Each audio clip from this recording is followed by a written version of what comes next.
तो चलिए बच्चों, एक बार फिर से हम लोग काफ़ी दिन बाद मैं वीडियो रिकॉर्ड कर रहा हूँ। एक बार फिर से देख लीजिए। आई होप आप लोगों ने वो जो हमने पहले जो क्लास की थी उसको ज़रूर रिवाइज़ किया होगा। अगर नहीं किया है तो वहाँ ज़रा एक बार रिवाइज़ करके चीज़ों को फिर वापस आना, क्योंकि काफ़ी दिन का गैप आ गया है, नहीं तो भूल जाएंगे चीज़ों को। ठीक है बेटा, तो हम लोग स्टार्ट करते हैं एक बार फिर से वहीं जहाँ हमने छोड़ा था। हम बात कर रहे थे इलेक्ट्रिकल पोलराइजेशन की। तो हमने देखा था कि जब जैसे पैरेलल प्लेट कैपेसिटर के बीच में हमने एक डाइलेक्ट्रिक की स्लैब को इंट्रोड्यूस करवाया था, तो हमारा जो पैरेलल प्लेट कैपेसिटर था उसके प्लेट्स के बीच में जो इलेक्ट्रिक फील्ड होती है उसकी वैल्यू डिक्रीज़ कर गई थी। उन प्लेट्स के बीच में जो पोटेंशियल की वैल्यू होती है वो डिक्रीज़ कर गई थी। और डाइलेक्ट्रिक स्लैब करने से जो हमारा कैपेसिटर है उसको चार्ज करने की जो कैपेसिटी जो होती है वो क्या कर गई थी, इंक्रीज़ कर गई थी। तो यहाँ ना मैंने देख पा रहे होगे आप लोग सामने एक दो छोटी मोटी डेफिनेशन लिखी हैं जो हमने पढ़नी है। ये इनको मैंने पहले ही ऑलरेडी इसलिए लिख के रखा क्योंकि मैं ज़्यादा टाइम नहीं वेस्ट करना चाहता था इन पे, नहीं तो वीडियो फिर लंबी खींच जाती है। तो पहले तो ये वही डेफिनेशन है जो हम पहले पढ़ चुके हैं कि इलेक्ट्रिकल पोलराइजेशन क्या होता है। इलेक्ट्रिकल पोलराइजेशन के बारे में आप लोग पिछले वीडियो में सीख चुके हैं। सिर्फ मैं एक बार पढ़ के बता देता हूँ, अगर आपने नहीं लिखा तो लिख लेना। मैंने dielectric is placed in an electric field, कि जब हम ये हमारे पास क्या था, यहाँ पे ऐसे एक पैरेलल प्लेट कैपेसिटर था, इसके अंदर ये पॉजिटिव प्लेट थी और ये प्लेट कैसी थी, नेगेटिव प्लेट। ठीक है बच्चों, ऐसा ही था। तो यहाँ पे क्या था, ये हमारी दो प्लेट्स हैं, इन प्लेट के बीच में जो जितना भी पूरे के पूरे स्पेस में दो प्लेट के बीच में हमने क्या इंट्रोड्यूस करवा दी थी, एक डाइलेक्ट्रिक की प्लेट, डाइलेक्ट्रिक की एक स्लैब इंट्रोड्यूस करवा दी थी। ऐसा करवाने से, ये डाइलेक्ट्रिक के एक स्लैब को इंट्रोड्यूस करवाने से हमने देखा था कि ये पहले क्या होता है। देखो एक बार समझो ज़रा इस बात को। इनिशियली हमारा एक्सटर्नल इलेक्ट्रिक फील्ड बनता है किसकी वजह से, जो ये बाहर हमारी किसकी प्लेट थी, कैपेसिटर की, ये पॉजिटिव से नेगेटिव की तरफ, ई नोट से हमने इसको डिनोट किया था शायद। हाँ, तो हमने एक एक्सटर्नल इलेक्ट्रिक फील्ड लगा के रखा हुआ है। इसके अंदर हमने क्या डाल दिया, स्लैब डाल दी, किसकी, डाइलेक्ट्रिक की। तो क्या होगा, जो इसके मोलिक्यूल हैं ये ऐसे, मान लो ये डाइलेक्ट्रिक का क्या था, एक मोलिक्यूल।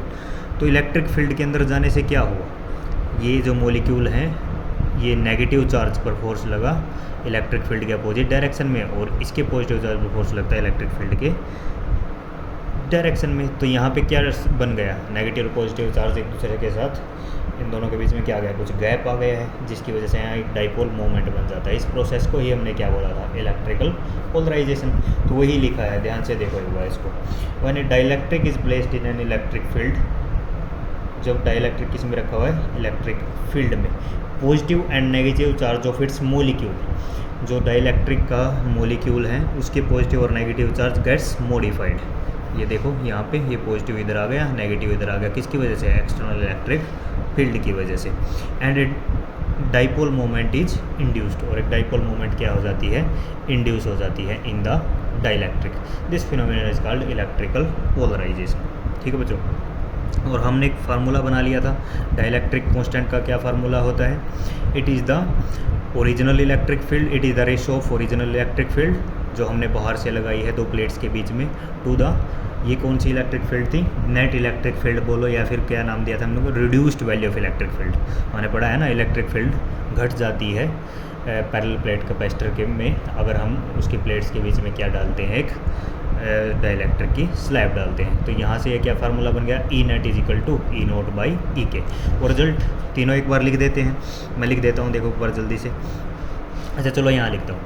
हमने लिखा डाइलेक्ट्रिक कांस्टेंट फॉर मेटल्स, ये कितना होता है, डाइलेक्ट्रिक कांस्टेंट की मेटल्स के लिए वैल्यू कितनी रहती है, ये इनफाइनाइट होती है।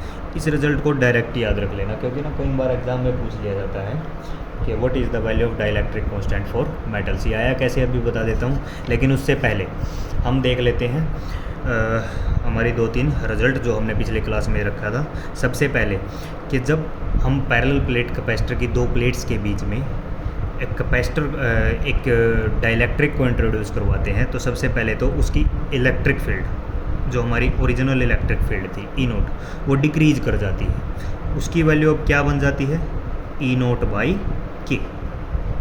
डिक्रीज होने के बाद इलेक्ट्रिक फील्ड क्या होती है, पहले बात तो डिक्रीज करती है।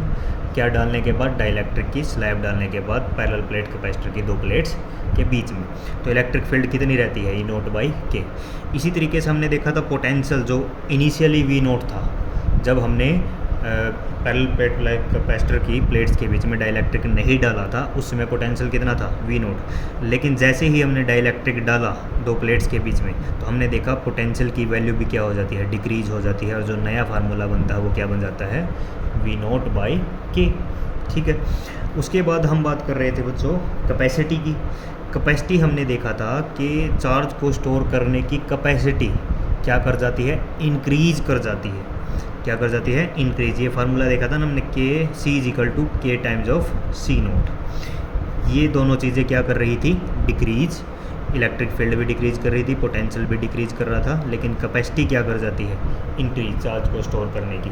पहले क्या कैपेसिटी थी, ओरिजिनल कैपेसिटी सी नोट से हमने डिनोट किया था। जब मान लीजिए ये एक पैरेलल प्लेट कैपेसिटर था, इसके बीच में ये पॉजिटिव प्लेट थी और ये कैसी थी, नेगेटिव प्लेट। ठीक है ना, तो यहाँ क्या था, इलेक्ट्रिक फील्ड थी ऐसे बनी हुई है, बीच में मीडियम कौन है, एयर है दोनों प्लेट के बीच में। तब इसकी कैपेसिटी कितनी होती है, ये हमने पढ़ा है, C naught is equal to epsilon naught A by D. ठीक है, epsilon naught A by D. अब इन्हीं दो प्लेट्स के बीच में जहाँ पे एयर थी, एयर को रिप्लेस कर दो जरा किससे, डाइलेक्ट्रिक की एक स्लैब से। ऐसे हमने क्या डाल दी, एक डाइलेक्ट्रिक की स्लैब। तो जैसे ही डाइलेक्ट्रिक की स्लैब डालते हैं, इन दो प्लेट्स की चार्ज को स्टोर करने की कैपेसिटी क्या हो जाती है, इंक्रीज कर जाती है। और वो नई कैपेसिटी क्या बनती है, ये फार्मूला लिखा हमने, C is equal to K times of C naught, यानी C is equal to C naught की वैल्यू कितनी है, ये रही हमारे पास K times of epsilon naught A by D. ये नई कैपेसिटी बनती है हमारे पास डाइलेक्ट्रिक डालने के बाद। अच्छा, डाइलेक्ट्रिक कांस्टेंट का फार्मूला एक तो अभी आप लोगों ने ये देखा है, ये रहा K is equal to E naught by E. ये तो है बेटा इलेक्ट्रिक फील्ड की टर्म में। अगर कैपेसिटी की टर्म में ये फार्मूला लिखना हो तो क्या दिक्कत है, ये देखो हमारे पास ये क्या थी, capacity of the parallel plate capacitor when there is a medium is air between the plates. और ये क्या है, capacity of the parallel plate capacitor when dielectric slab is placed between the plates. तो इन दोनों को क्या कर दो, डिवाइड कर दो, तब डाइलेक्ट्रिक कांस्टेंट किसकी टर्म में आ जाएगा, कैपेसिटी की टर्म, कैपेसिटेंस की टर्म में आ जाएगा। देख लो, मान लीजिए ये हेडिंग अलग रखना, इसको अलग से लिख लेना कहीं पे, तो दोनों को डिवाइड कर दें। मान लीजिए इक्वेशन नंबर 1 है और ये इक्वेशन नंबर क्या है, 2 है। ठीक है ना, तो सी नोट बाई सी, इक्वेशन 1 को हमने 2 से क्या कर दिया, डिवाइड कर दिया। क्या था formula, epsilon naught A by D divide by C की वैल्यू क्या आई है, K epsilon naught A by D. तो इसमें जो कैंसिल होता है उसको कैंसिल कर दो। Epsilon naught A by D से epsilon naught A by D क्या हो रहा है, डायरेक्ट कैंसिल हो रहा है। ठीक है, और ये क्या बचा, 1 बाई के बचा। ठीक है ना बच्चों, तो के की वैल्यू क्या आ गई, सी बाई सी नोट। ठीक है, ये भी एक फार्मूला होता है बच्चों, किसको लिखने का, हमारे पास डाइलेक्ट्रिक कांस्टेंट का फार्मूला है, किसकी टर्म में, capacity of the parallel plate capacitance. ठीक है, तो इसको हम कैसे भी लिख सकते हैं, ये K is equal to C by C naught. ये फार्मूला क्या भी है, ये सी क्या है, कैपेसिटी या capacitance of capacitor with dielectric between the plates divided by C naught. क्या था, ओरिजिनल कैपेसिटी, जब दोनों प्लेट के बीच में क्या था, एयर थी। Capacitance of the same capacitor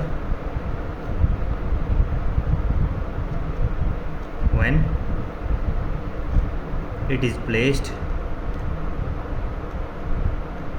with air between the plates,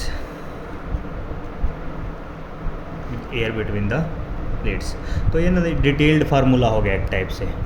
तो ये दोनों फार्मूले आपको याद रखने हैं, कि डाइलेक्ट्रिक कांस्टेंट का फार्मूला क्या होता है इलेक्ट्रिक फील्ड की टर्म में, original electric field to the reduced value of electric field, और कैपेसिटेंस के टर्म में क्या होता है, ये कौन सी कैपेसिटी थी, capacitance of the capacitor with dielectric between the plates divided by capacitance of the capacitor with when air is between the plates of the capacitor.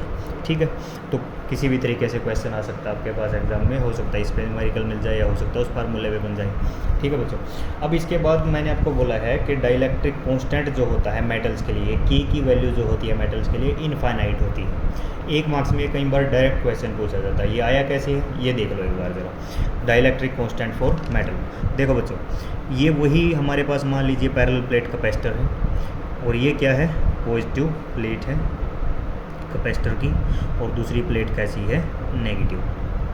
ठीक है, हमने क्या किया, इस दोनों प्लेट्स के बीच में जो हमारा पैरेलल प्लेट कैपेसिटर था उसकी प्लेट के बीच में एक स्लैब इंट्रोड्यूस करवाई, लेकिन इस बार स्लैब डाइलेक्ट्रिक की नहीं बनी हुई है, मेटल की बनी हुई है। ये जो स्लैब हमने इंट्रोड्यूस की है, मान लीजिए मैं इसको ऐसे शो कर रहा हूँ, ये स्लैब किस चीज़ की है बच्चों, डाइलेक्ट्रिक की ना होकर किस चीज़ की है, मेटल की। अभी तक जो आपने स्लैब इंट्रोड्यूस करवाई थी ना दोनों प्लेट्स के बीच में कैपेसिटर की, वो डाइलेक्ट्रिक होता था, इस बार मेटल को हमने ले लिया। ठीक है, अच्छा बताना जरा, बाहर से हमने क्या इलेक्ट्रिक फील्ड अप्लाई की है, पॉजिटिव नेगेटिव की वजह से इलेक्ट्रिक फील्ड बन रहा है, एक्सटर्नल इलेक्ट्रिक फील्ड हमारी वही है जो हम पहले लेते थे, ई नोट। ठीक है, अच्छा देखो ई, जैसे ही हमें पता है कि हम एक पैरेलल प्लेट कैपेसिटर की प्लेट्स के बीच में क्या रखते हैं, कोई भी स्लैब इंट्रोड्यूस करवाते हैं, तो इलेक्ट्रिक फील्ड की वैल्यू क्या करती है, डिक्रीज करती है।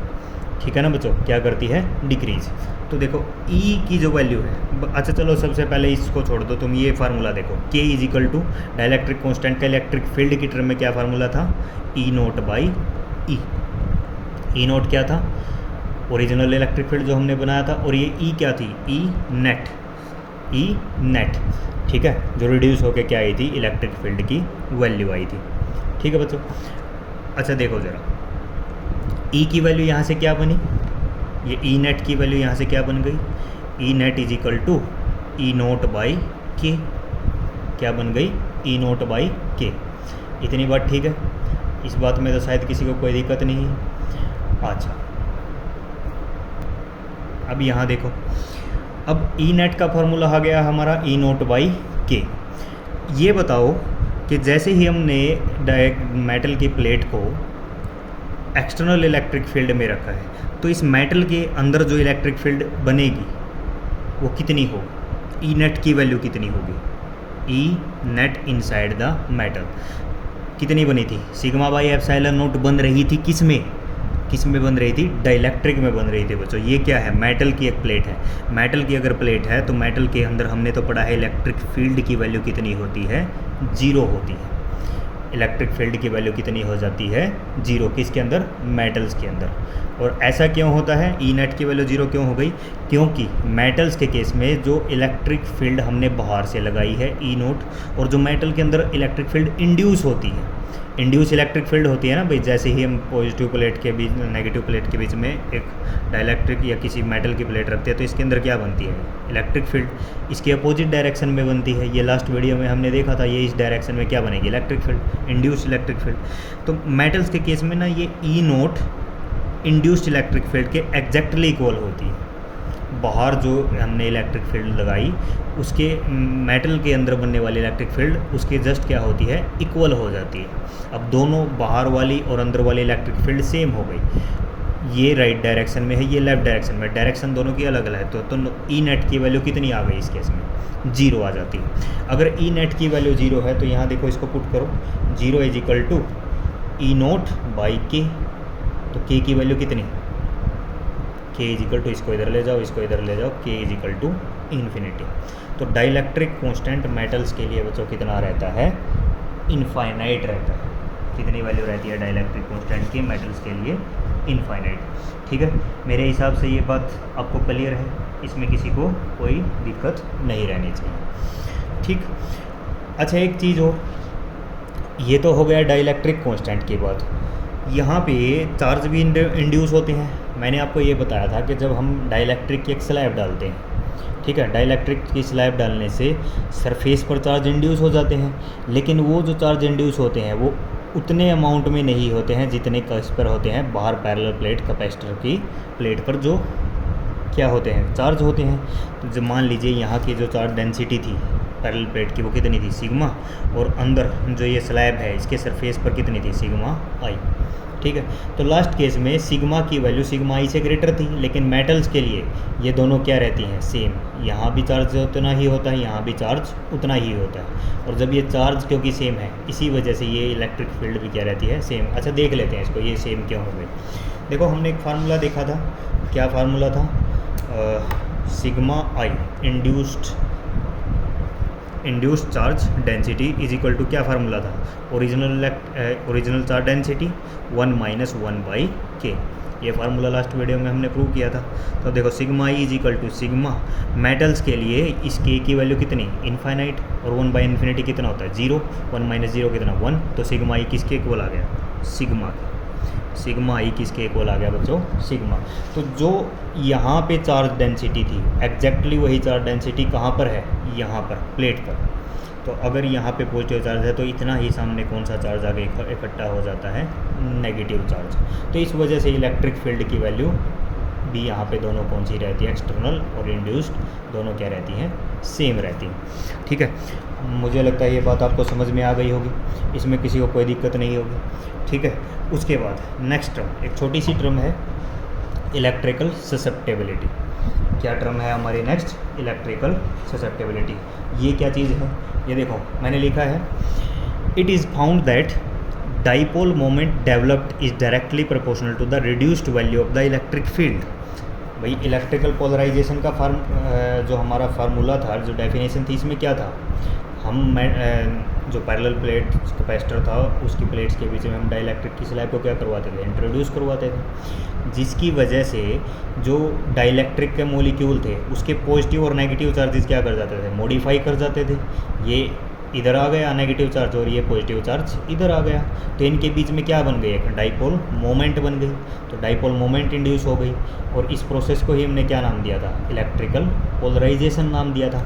तो देखो अब इलेक्ट्रिकल ससेप्टेबिलिटी क्या कह रही है, it is found that dipole moment developed, जो डाइलेक्ट्रिक के अंदर डाइपोल मोमेंट जो बनी नेगेटिव और पॉजिटिव चार्ज के क्या होने से, मॉडिफाई होने से, वो डायरेक्टली प्रोपोर्शनल होती है किस पर, reduced value of the electric field. या तो ऐसा बोलो कि it is found that dipole moment developed is directly proportional to the reduced value of the electric field, या फिर यहीं पे हम ये भी बोल सकते हैं it is found that dipole moment की जगह हम इलेक्ट्रिकल पोलराइजेशन वर्ड भी यूज़ कर सकते हैं, इलेक्ट्रिक पोलराइजेशन।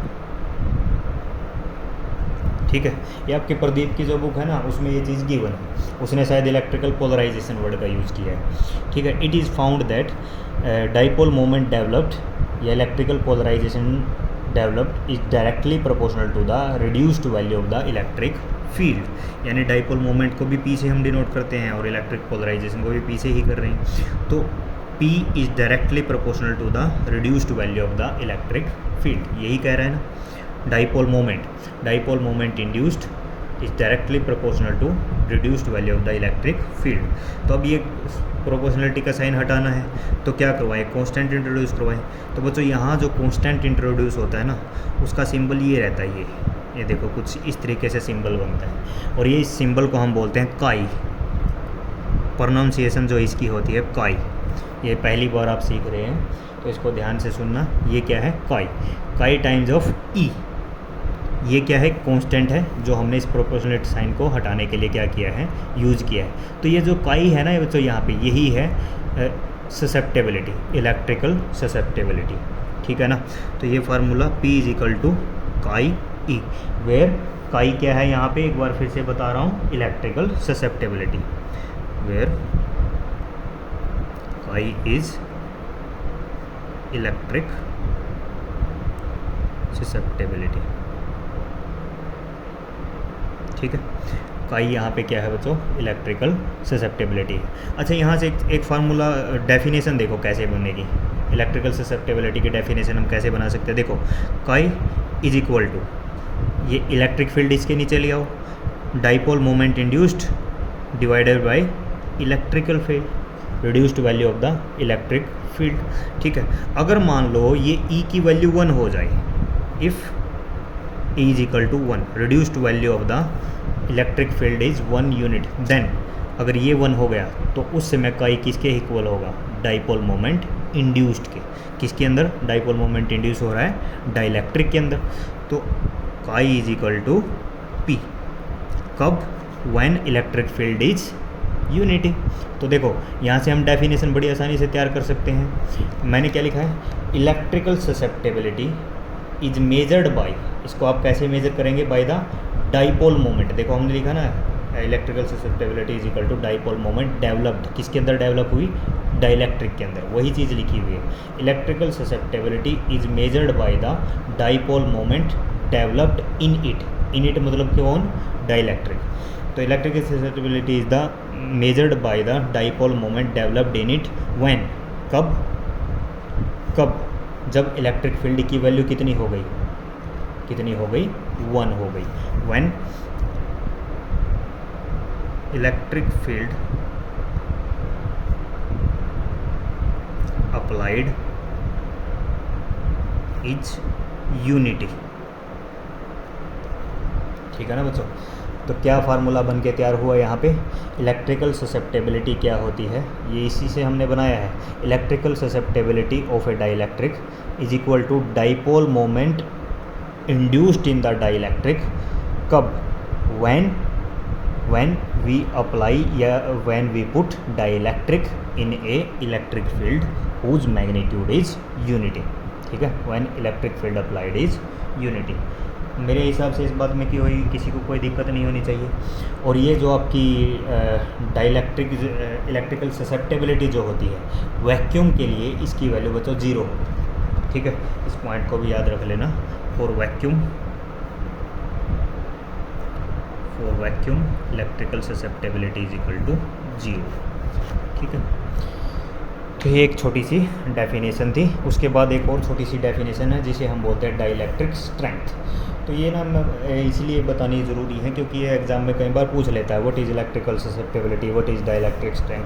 तो डाइलेक्ट्रिक स्ट्रेंथ भी देख लो एक बार क्या होता है। देखो नाम में ही इसका काम है डाइलेक्ट्रिक की स्ट्रेंथ, कि जो हमने डाइलेक्ट्रिक रखा था, कहाँ पे रखा था, पैरेलल प्लेट कैपेसिटर की प्लेट्स के बीच में, वो उसकी स्ट्रेंथ कितनी है, वो कितनी ज़्यादा इलेक्ट्रिक फील्ड को टॉलरेट कर सकता है। ये देखो मान लो ये हमारा पैरेलल प्लेट कैपेसिटर था, ये पॉजिटिव और ये क्या है, नेगेटिव, ऐसे था। ठीक है, इसके अंदर बेटा हमने क्या रखा है, एक डाइलेक्ट्रिक रखा है। क्या रखा है, डाइलेक्ट्रिक।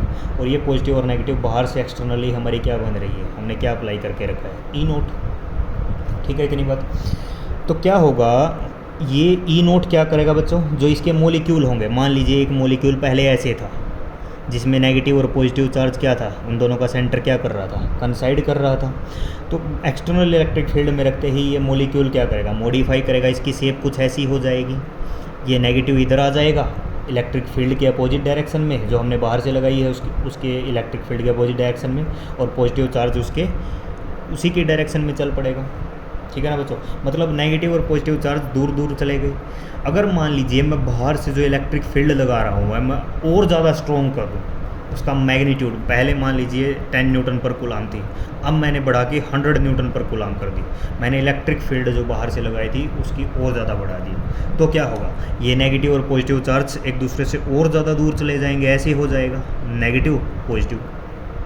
ठीक है, उसके बाद मैंने क्या किया, और ज़्यादा मैंने बाहर से एक्सटर्नल इलेक्ट्रिक फील्ड की मैग्नीट्यूड को बढ़ा दिया, इसको और ज़्यादा स्ट्रॉन्ग बना दिया। इसके स्ट्रॉन्ग होने से बच्चों अब क्या होगा, ये जो मॉलिक्यूल है डाइलेक्ट्रिक का मॉलिक्यूल, ये बीच में से ऐसे ब्रेक हो जाएगा, क्योंकि अब ये मॉलिक्यूल इतनी स्ट्रॉन्ग इलेक्ट्रिक फील्ड को टॉलरेट नहीं कर सकता। तो ये नेगेटिव चार्ज इधर पॉजिटिव के साथ भाग जाएगा और पॉजिटिव नेगेटिव के पास भाग जाएगा, तो डाइलेक्ट्रिक की कहानी ही क्या हो जाएगी, ख़त्म हो जाएगी। तो बच्चा डाइलेक्ट्रिक स्ट्रेंथ यही होती है कि वो मैक्सिमम इलेक्ट्रिक फील्ड जिसको डाइलेक्ट्रिक क्या कर सके, टॉलरेट कर सके, बिना क्या किए हुए, बिना अपने इंसुलेशन को ब्रेक डाउन किए हुए, कि ये टूटना नहीं चाहिए। एक ऐसी इलेक्ट्रिक फील्ड, वो इलेक्ट्रिक फील्ड जिसको ये सहन कर सके कब तक? जब तक ये मॉलिक्यूल यहाँ से क्या ना हो जाए, ब्रेक ना हो जाए, टूट ना जाए। उसी को हम क्या बोलते हैं? Dielectric strength. तो डेफिनेशन मैं लिख देता हूँ, द मैक्सिमम, ये बुक में ही है, प्रदीप वाली में, या डेफिनेशन भी, the maximum electric field, the maximum electric field that a dielectric medium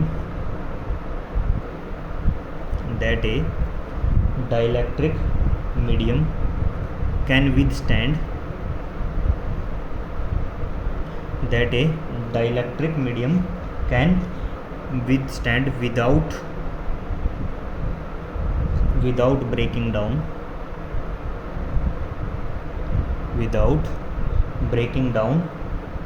दिखाई दे रहा है ना?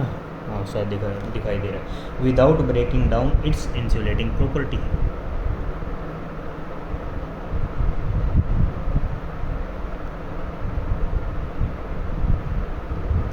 Without breaking down its insulating property.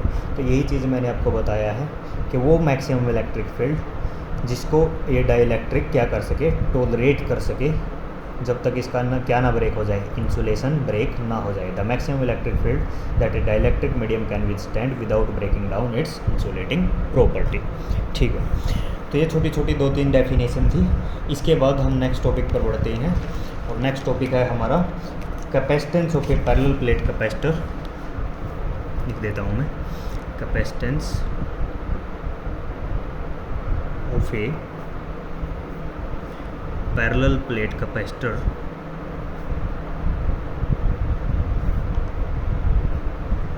Capacitance of A parallel plate capacitor with a conducting slab,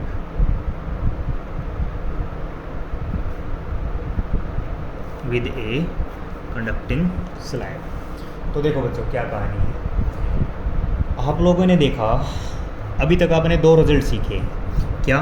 कि ये हमारे पास एक पैरेलल प्लेट कैपेसिटर है जिसकी एक प्लेट पॉजिटिवली चार्ज है, दूसरी प्लेट कैसी है?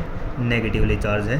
तो यहाँ पे इलेक्ट्रिक फील्ड बनता है अंदर, इसको हम क्या लिख रहे हैं? External electric field. ठीक है, और ये दो प्लेट थी, इनके बीच का सेपरेशन मान लीजिए कितना था? D था, और प्लेट्स का एरिया कितना था? A था। तो बच्चों जब जो मीडियम है between the plates, medium between the plates, जो मीडियम बिटवीन द प्लेट्स जब क्या है? एयर था।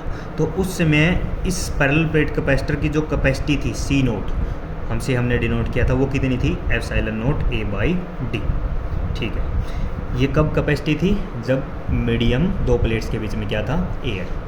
दूसरा, जब यही 2 प्लेट्स के बीच में हम क्या डाल दें? डाइलेक्ट्रिक की एक स्लैब डाल दें। अच्छा, ये फैराडे साहब ने हमें बताया था कि जो हम डाइलेक्ट्रिक की स्लैब डालते हैं वो भी 2 तरीके से डाल सकते हैं। एक तो जो ये जो प्लेट है इसको बिल्कुल चिपका के ऐसे इस पूरे एरिया में ही आप डाइलेक्ट्रिक को भर दो।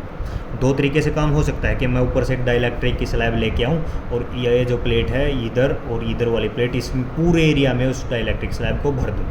जो अभी तक आपने सीखा वो ऐसा ही कहानी थी। When dielectric slab is introduced completely का मतलब समझ रहे हो ना? ये 2 स्लैब है, इनके बीच में पूरे स्पेस में हमने क्या भर दिया? डाइलेक्ट्रिक की स्लैब को। When dielectric slab is introduced completely between the plates of the capacitor, plates of capacitor. अगर ऐसा था तब इसकी कैपेसिटी पे क्या इफेक्ट हुआ था? हमने देखा था कि कैपेसिटी क्या कर जाती है? इंक्रीज कर जाती है। और जो नई कैपेसिटी आती है वो क्या बनती है बच्चों? C = ε0 A/d, और उसको हम क्या लिखते हैं? K times of ε0 A/d। ये इंक्रीज कर गई थी। ठीक है, अब टॉपिक देखो हमारा क्या है? Capacitance of A parallel plate capacitor with conducting slab. आपने क्या करना है? यही दो हमारे पास कैपेसिटर को चूज़ करना है। कैपेसिटर की 2 प्लेट हैं, इसके बीच में ना आपने डाइलेक्ट्रिक की स्लैब ना डाल के किसकी स्लैब डालनी है? कंडक्टिंग स्लैब लिखा हुआ है। कंडक्टिंग स्लैब का मतलब होता है कंडक्टर डालना है आपने, मेटल डालनी है। जो स्लैब रखनी है वो किसकी रखनी है? मेटल की। अब मेटल की प्लेट भी दो तरीके से रखी जा सकती है। पहला तरीका क्या हो सकता है कि मेटल की प्लेट, जैसे ये वाला केस हमने लिया, कम्प्लीटली इंट्रोड्यूस की हुई थी डाइलेक्ट्रिक को दो प्लेट्स के बीच में। तो ऐसे ही क्या कर रहे हैं कि ये जो दो प्लेट हैं कैपेसिटर की, इसके बीच में मेटल के स्लैब को घुसा देंगे और इस पूरे एरिया में घुसा देंगे। एक तो उसका रिजल्ट देखना है। दूसरा कि मैं उस मेटल की स्लैब को तो डाल रहा हूँ, लेकिन वो इस कंप्लीट एरिया में नहीं डाल रहा हूँ। मान लीजिए मैं ऐसे कुछ बीच में ना स्पेस छोड़ रहा हूँ, ऐसे ये इतने एरिया रीजन में मैंने क्या डाल दी? डाइलेक्ट्रिक मेटल की स्लैब डाल दी। चलो यहाँ दिखा देता हूँ मैं ये नया डायग्राम में क्या बोल रहा हूँ मैं, कि हमारे पास मैंने फिर से वही दो प्लेट्स हैं, ठीक है। यहाँ पे कौन सा चार्ज होता है आपको पता है? Positive charge. ये पहली प्लेट थी, इस पे हमने चार्ज दिया हुआ प्लस क्यू, और दूसरी प्लेट पर क्या चार्ज है? माइनस क्यू, जो इंड्यूस हो जाता है, ठीक है। इतनी बात में किसी को कोई दिक्कत नहीं है। इन प्लेट्स के बीच में फिर से सेपरेशन कितना है? डी है, ठीक है बच्चों। और जो इन प्लेट्स का जो एरिया है वो कितना है? ए। इन सब बातों में मुझे लगता है आप लोगों को अब कोई परेशानी नहीं, ठीक है। अब सुनो कहानी क्या हो सकती है। पहली बात तो टॉपिक की जो हमने हेडिंग डाली है उसके अकॉर्डिंग हमने ना इसके बीच में डाइलेक्ट्रिक की स्लैब नहीं डालनी, मेटल की स्लैब डालनी है। दूसरी बात मैंने बोला मेटल की जो स्लैब डाल सकते हैं वो भी दो तरीके से, एक तो कंप्लीट एरिया में डाल दें, एक कुछ कंप्लीट एरिया में ना डालें, थोड़े एरिया में डाल दें। जैसे मान लो कि मैंने सिर्फ इतने एरिया में डाल दी, ये लो। अब देखो ये जो मैंने प्लेट डाली है बीच में, ये वाली, ये मेटल की प्लेट है। पहली बात तो किसकी प्लेट है? मेटल की। इसकी थिकनेस मान लेते हैं टी है। ये जो मेटल की जो प्लेट है इसकी थिकनेस कितनी है? टी। तो देखो बच्चों, जो कैपेसिटर की दो प्लेट थी उसके बीच की जो डिस्टेंस था उन दोनों प्लेट्स के बीच में वो डी था, और जो मेटल हमने डाली है उसकी थिकनेस कितनी है? टी। तो ये जो स्पेस बचा ये और ये कितना बचा? D minus T. भाई ओवरऑल में से, पूरे एरिया में से अगर इसकी थिकनेस के इक्वल यानी डी में से टी को घटा दूं तो क्या बचेगा? डी में से टी घटाने पे क्या बचेगा बच्चों? यही तो रीजन बचेगा जिसमें क्या कौन भरी हुई है? एयर बची हुई है। इसकी तो थिकनेस कितनी थी? टी थी। जो हमारा मेटल जो हमने डाला उसकी थिकनेस कितनी थी? टी थी। बिल्कुल ठीक है। और कंप्लीट प्लेट्स के बीच में जो डिस्टेंस था वो कितना था? डी। तो जो ये वाला रीजन है, ये इतने वाला रीजन और ये इतना रीजन, ये किसको रिप्रेजेंट कर रहा है बच्चों? ये सारा डी माइनस टी को ही तो रिप्रेजेंट कर रहा है। किसको रिप्रेजेंट कर रहा है? डी माइनस टी, ठीक है ना। तो देखो ऐसे ना बनाने में थोड़ा दिक्कत होती है कि डी माइनस टी इधर दिखाऊँ या डी माइनस टी इधर दिखाऊँ। तो एक काम करते हैं, इसको ना मैं एक साइड में दिखा सकता हूँ इस प्लेट में। कैसे? डायग्राम सेम ही रहेगा, कुछ अलग चीज़ नहीं बना रहा हूँ मैं। ये देखो कि मान लीजिए ये वो मेरी दो प्लेट्स थी, ये पॉजिटिव प्लेट है और ये प्लेट कैसी है? नेगेटिव प्लेट है। तो मैंने क्या कर लिया, ये यहाँ पे क्या रख दी? एक मेटल की स्लैब इसके बीच में, प्लेट्स के बीच में क्या करवा दी? इंट्रोड्यूस करवा दी। और ये मेटल की प्लेट बेटा मैंने जैसा कि बताया पूरे एरिया में तो नहीं है। इन दो प्लेट्स के बीच में दूरी कितनी है? डी डिस्टेंस है। और जो ये हमने डाली है इसकी थिकनेस कितनी है? टी है। अब देखो भाई टोटल डिस्टेंस डी था, इसकी थिकनेस टी है, तो ये जो एरिया जितना बचा जिसमें एयर है, इसकी ये कितना डिस्टेंस है, कितनी थिकनेस वाला रीजन बचा? डी माइनस टी वाला, ठीक है। डी माइनस टी वाले रीजन में अभी भी क्या है? एयर है, और यहाँ पे ये क्या है? मेटल है, ठीक है ना बच्चों। तो आपको पता है ऐसे केस में क्या होता है, इसको मैं थोड़ा जूम कर दूँ, हाँ ठीक है। तो देखो ये इस वाले रीजन में पॉजिटिव से नेगेटिव की तरफ, पहली बात तो मेटल की प्लेट के बीच में क्या बनती है? इलेक्ट्रिक फील्ड बनती है। इलेक्ट्रिक फील्ड बनती है तो ये इस रीजन में इस डायरेक्शन में रहती है, ऐसे ये इस डायरेक्शन में क्या वैल्यू होती है? ई नोट। क्या वैल्यू रहती है? ई नोट। अच्छा अब आ जाओ मेटल के अंदर। मेटल के अंदर क्या होगा बच्चों? मेटल के अंदर दो प्लेट्स के बीच में आपने एक मेटल की प्लेट रखी, तो मेटल के अंदर भी इलेक्ट्रिक फील्ड क्या होगा? इंड्यूस होगा। किस डायरेक्शन में होगा? अपोजिट डायरेक्शन में। किस डायरेक्शन में होगा बच्चों? अपोजिट डायरेक्शन में। और अभी अभी तो मैंने आपको बताया था कि मेटल के अंदर जो electric field induce electric field होती है वो एग्जैक्टली किसके इक्वल होती है, जो बाहर वाली इलेक्ट्रिक फील्ड है। इसीलिए नेट इलेक्ट्रिक फील्ड मेटल के अंदर कितना रहता है आपको पता है, उसकी वैल्यू कितनी रहती है, 0 रहती है। Net electric field inside the metal is कितना बच्चों, 0। और चार्ज का तो आपको पता है ये कौन कहाँ पे इंड्यूस होने वाला है, ठीक है ना। यहाँ पे कौन सा चार्ज आ जाएगा मेटल के अंदर, पॉजिटिव, और दूसरी तरफ कैसा चार्ज आ जाता है, नेगेटिव। ऐसे इंड्यूस होता है। और इलेक्ट्रिक फील्ड इस रीजन में कितनी बन गई, 0 बन गई। ये बात मेरे हिसाब से समझ में आ गई होगी, कोई दिक्कत नहीं है। क्या किया है, 2 प्लेट्स ली हैं, 2 प्लेट्स जिनकी बीच में कितनी दूरी थी, d डिस्टेंस था, उसके अंदर एक T थिकनेस की मेटल की स्लैब हमने क्या करवा दी है, इंट्रोड्यूस। तो जिस रीजन में एयर भरी हुई है वहाँ पे इलेक्ट्रिक फील्ड की वैल्यू ओरिजिनल E0 थी, और ये जो मेटल है इसके अंदर इलेक्ट्रिक फील्ड की वैल्यू कितनी रहती है, 0 रहती है। तो भाई ये वाला जो एयर वाला रीजन है इसकी थिकनेस कितनी है, d-t है, और प्लेट वाले मेटल वाले रीजन की थिकनेस कितनी है, T। अच्छा, तो पोटेंशियल को लिख सकते हो आप लोग कितना है। अच्छा, एक बात नोट करना बच्चों, मैंने ना यहाँ ये सब चीज़ें नहीं लिखी हैं, क्या कि consider a parallel plate capacitor whose distance between the plate is d and area of the plate is a। वो सारी चीज़ें अब भी बेटा क्या है, सेम है। तो देखो ये चीज़ें ना आपने बुक से लिखनी है। एक बार फिर से बोल रहा हूँ, अगर बुक नहीं है तो बुक परचेज़ कीजिए और इन चीज़ों को लिखिए। अगर आप ये चीज़ें नहीं लिखेंगे, डायरेक्ट मेरी तरह से डायग्राम बना के डेरिवेशन करने लग जाएंगे ना बच्चों, अगर 3 मार्क्स का आएगा तो आपको 2 मार्क्स मिलेंगे, 1 मार्क्स कटेगा। ये चीज़ें आपने लिखनी होती है। सबसे पहले क्या लिखेंगे, consider we have a parallel plate capacitor which is separated by a distance d, whose plate is separated by a distance d.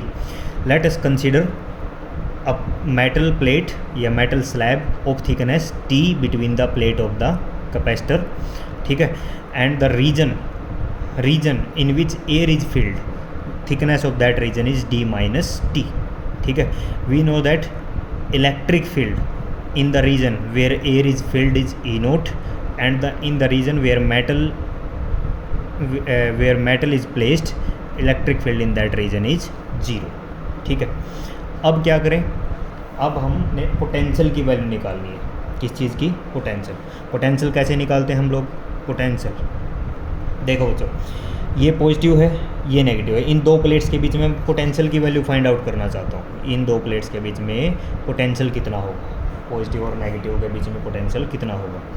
तो एक बात तो आपको समझ में आती है कि जब ये पॉजिटिव प्लेट थी, ये नेगेटिव प्लेट थी, कौन सी प्लेट का पोटेंशियल हाई है और कौन सी का लो है। हमने पढ़ा है कि पॉजिटिव चार्ज हमेशा हाई पोटेंशियल पर होता है और नेगेटिव हमेशा लो पोटेंशियल पर होता है। यानी यहाँ का पोटेंशियल हाई है, यहाँ का पोटेंशियल क्या है, लो।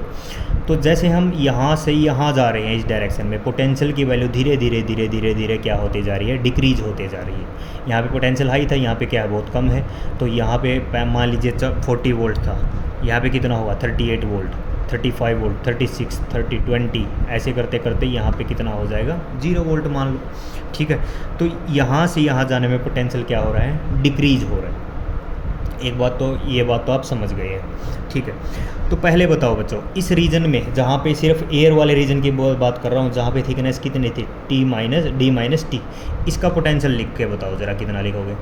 कैसे लिखते हैं हम लोग पोटेंशियल को, electric field multiply by distance, ऐसा ही होता है ना। कौन से रीजन के लिए, एयर वाले रीजन के लिए मैंने लिखा है electric field multiply by distance. या मैं, अच्छा देखो, ये तो इस रीजन के लिए हो गया। दूसरे रीजन के लिए देखो, जो ये मेटल वाला है, इसके अंदर इलेक्ट्रिक फील्ड पोटेंशियल की वैल्यू कितनी होगी, पोटेंशियल की वैल्यू कितनी होगी, 0 होगी। क्यों 0 होगी, क्योंकि भाई इलेक्ट्रिक फील्ड की वैल्यू ही तो कितनी हो गई, 0 हो गई। ये फार्मूले में तो दिक्कत नहीं है ना, कैसे आया है, ये पढ़ा था ना हमने क्लास में, dV equal to minus of E dot D R, ये फार्मूला होता है ना हमारा। अब ये डॉट प्रोडक्ट है, लेकिन यहाँ पे देखो इलेक्ट्रिक फील्ड और डी दोनों सेम डायरेक्शन में है, इसीलिए मैंने इसको क्या लिख दिया, ई क्रॉस डी, और डी वी को क्या लिख दिया, V is equal to E cross D, ठीक है। तो पहले रीजन के लिए आया। मान लीजिए इस पहले वाले रीजन, सिर्फ एयर वाले रीजन को मैं लिख देता हूँ E1, और ये जो दूसरा रीजन है, सॉरी एयर वाला डिस्टेंस है d-t को मैं क्या लिख रहा हूँ, D1, ठीक है। प्लस और पोटेंशियल, अब इसका पोटेंशियल लिखना कौन से रीजन का, मेटल वाले रीजन का, वो क्या लिखेंगे आप E2D2, मैंने ऐसे लिख दिया, ठीक है। वैल्यू लिखिए ज़रा, V is equal to E1 की वैल्यू, E1 यानी कौन से रीजन को रिप्रेजेंट कर रहा है, एयर वाले रीजन में इलेक्ट्रिक फील्ड की वैल्यू कितनी है E0, ठीक है। मल्टीप्लाई बाई D1 कौन, डिस्टेंस, कौन सा डिस्टेंस, जो एयर वाला रीजन है, डिस्टेंस कितना था D माइनस टी यहाँ तक का, तो यहाँ पे क्या आ गया D minus T plus E2 क्या है बच्चों, इस मेटल के अंदर जो इलेक्ट्रिक फील्ड है इस रीजन के लिए मैं पोटेंशियल लिखना चाह रहा हूँ, इसके अंदर तो इलेक्ट्रिक फील्ड की वैल्यू ही कितनी है 0 है, तो 0 मल्टीप्लाई बाई टी करेंगे तो उसकी वैल्यू भी कितनी आ गई 0। तो यहाँ पे पोटेंशियल की वैल्यू कितनी आई E0 D minus T, E0 D minus T, ये किसकी वैल्यू है बच्चों, पोटेंशियल की वैल्यू है। अच्छा अब देखिए ये E0 की वैल्यू पुट करिए ज़रा, कितनी होती है, हमने पढ़ा है ये कि दो प्लेट्स हैं, दो प्लेट के बीच में जो इलेक्ट्रिक फील्ड की वैल्यू होती है कितनी रहती है बच्चों, हमें पता है सिग्मा बाई एप्सिलॉन नोट, यही रहता है ना। दो प्लेट्स के बीच में जो इलेक्ट्रिक फील्ड की वैल्यू होती है कितनी होती है, सिग्मा बाई एप्सिलॉन नोट। और सिग्मा को आप लोग क्या लिख सकते हैं, अच्छा ऐसे इधर लिख देता हूँ मैं, we know that value of E0 is equal to sigma by epsilon naught, ठीक है। एयर के लिए मैं क्या लिख रहा हूँ, एप्सिलॉन नोट लिख रहा हूँ। और हमें पता है सिग्मा क्या होता है, सरफेस चार्ज डेंसिटी यानी चार्ज पर यूनिट एरिया। तो E0 इज इक्वल टू, इसको क्या लिख सकते हैं, सिग्मा को, सिग्मा किसके इक्वल होता है, चार्ज पर यूनिट एरिया होता है, ठीक है ना। तो यहाँ पे पुट कर देंगे Q by A epsilon naught, ये किसकी वैल्यू आ गई, इलेक्ट्रिक फील्ड की वैल्यू आ गई। तो इस इलेक्ट्रिक फील्ड को, ये वाला जो हमारा फार्मूला बना था इसमें पुट कर देते हैं, इक्वेशन नंबर 1 मान लो इसको, V is equal to E0 D minus T, यहाँ पे पुट करते हैं E0 की वैल्यू इक्वेशन नंबर 1 में। तो पोटेंशियल की वैल्यू फिर कितनी आई, ये नंबर 2 मान लो, सब्स्टिट्यूटिंग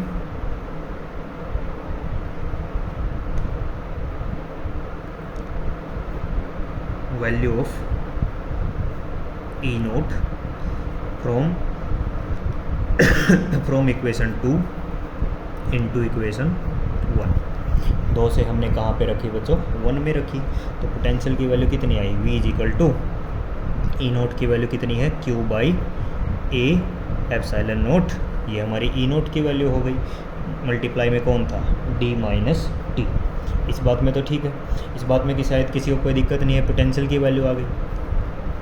निकालना क्या चाह रहे थे हम, कैपेसिटी निकालनी थी हमें। कैपेसिटी का फार्मूला क्या होता है, C is equal to Q by V, ये फार्मूला किसका होता है, कैपेसिटेंस का, ठीक है। तो क्या करें, पोटेंशियल की वैल्यू इसके अंदर पुट कर दो, तो वो क्या निकल गई आपकी, कैपेसिटी निकल गई। तो C is equal to substituting the value of potential from equation number 3, तो C is equal to Q by V की जगह हम क्या पुट करें, ये वैल्यू आई है हमारे पास Q by A epsilon naught D minus T, ठीक है बच्चों। इस बात में तो कोई दिक्कत नहीं है ना।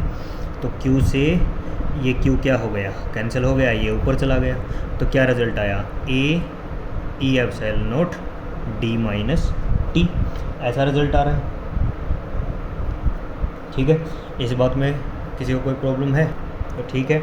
इसको क्या करें हम लोग, यहाँ से मान लीजिए D को कॉमन ले लेते हैं, C is equal to A E epsilon naught, D को कॉमन लीजिए, D को कॉमन लेने से यहाँ बचा 1 माइनस यहाँ पे क्या बचा T बाई डी, ठीक है।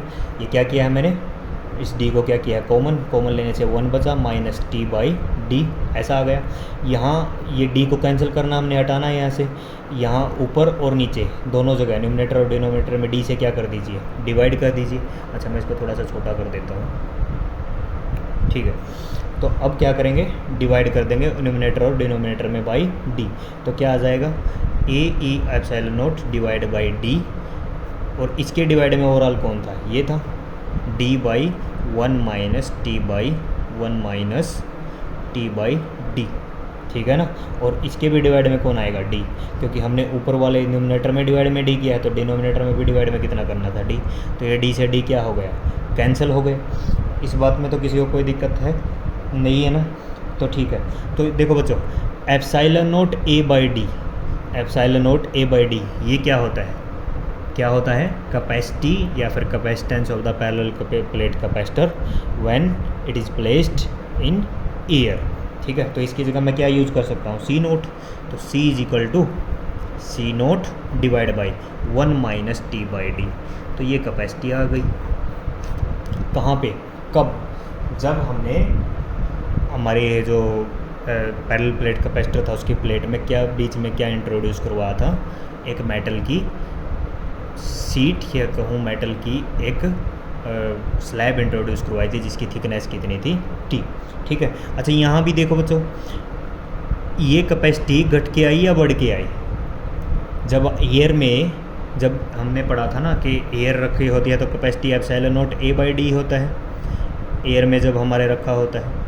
जब डाइलेक्ट्रिक में रखा हो तो के टाइम से क्या कर जाता है, इंक्रीज़ कर जाता है। तो इसको भी देखोगे ना आप, ये कैपेसिटी जब मेटल भी रखते हैं हम, तब भी कैपेसिटी एयर के बजाय क्या करती है, इंक्रीज़ करती है। ठीक है ना, तो ये देखो सी जो है ये सी नोट से क्या है, बड़ा है, बड़ा है क्योंकि ये देखो सी नोट के डिवाइड में कोई टर्म आ रही है ना, सी नोट के इक्वल कब हो सकता था, कब हो सकता था, जब ये नीचे वाली टर्म नहीं आती। तो अब लेकिन आ रही है ना, ये वाली टर्म इसको क्या कर रही है, छोटा कर रही है। क्या कर रही है बच्चों, इसको छोटा कर रही है। इसका मतलब ये सी क्या है, बड़ा है, किससे बड़ा है, सी नोट से। Clearly C is greater than C naught. इस बात का मतलब क्या है, कैपेसिटेंस इंक्रीजेज, कैपेसिटेंस क्या करता है, इंक्रीज करता है, क्या करने पर, on introducing the conducting slab between the plates. मतलब क्या है इस बात का, capacitance increases on introducing, capacitance increases on introducing a conducting slab between the plates, between the plates of the parallel plate capacitor. मेरे पास जगह नहीं है, तुम लोग लिख लेना। Capacitance increases on introducing a conducting slab. तो जब हम ना डाइलेक्ट्रिक के बजाय एक मेटल की भी स्लैब डालते हैं ना पैरेलल प्लेट कैपेसिटर में, तब भी कैपेसिटी क्या होती है बच्चों, इंक्रीज करती है। और यहाँ एक बात नोट करने वाली बात क्या थी कि जो हमने मेटल की स्लैब डाली थी वो कंप्लीट एरिया में नहीं डाली थी, दो प्लेट्स के बीच में जो कंप्लीट एरिया था ये ऐसे, ये देखो, ये सिर्फ इतने ही हिस्से में हमने क्या डाली थी, प्लेट को डाला था, इतना हिस्से में अभी भी क्या भरी हुई थी, एयर। अच्छा, जब ये सिर्फ इतने हिस्से में डाली थी तब हम देख रहे हैं कैपेसिटी तब भी क्या कर गई है, इंक्रीज़ कर गई है। अगर यही मेटल कंप्लीट में होती, जो हमारी दो प्लेट है पैरेलल प्लेट कैपेसिटर की, इसके कंप्लीट एरिया को कवर कर लेती, ये कौन, मेटल की प्लेट, तब क्या हो जाता, देख लेते हैं तब क्या होता। देखो हमने इसकी थिकनेस कितनी ली थी, टी ली थी, और बाहर वाली जो कैपेसिटर है इसके बीच में कितनी दूरी है, डिस्टेंस डी है। तो मैं क्या कह रहा हूँ कि जब ये कंप्लीट कवर कर ले, कंप्लीट कवर करने का मतलब क्या है, जब इसकी थिकनेस किसके इक्वल हो जाए, बाहर वाले डिस्टेंस के, यानी टी जब किसके इक्वल हो जाए, डी, तो टी को डी के इक्वल पुट कर दो और यहाँ इसमें आ जाओ, when T is equal to D. T is equal to D का मतलब क्या है कि हमने जो मेटल की जो प्लेट है उसको कम्प्लीटली फिल कर दिया है किसके बीच में, पैरेलल प्लेट कैपेसिटर की प्लेट्स के बीच में। व्हेन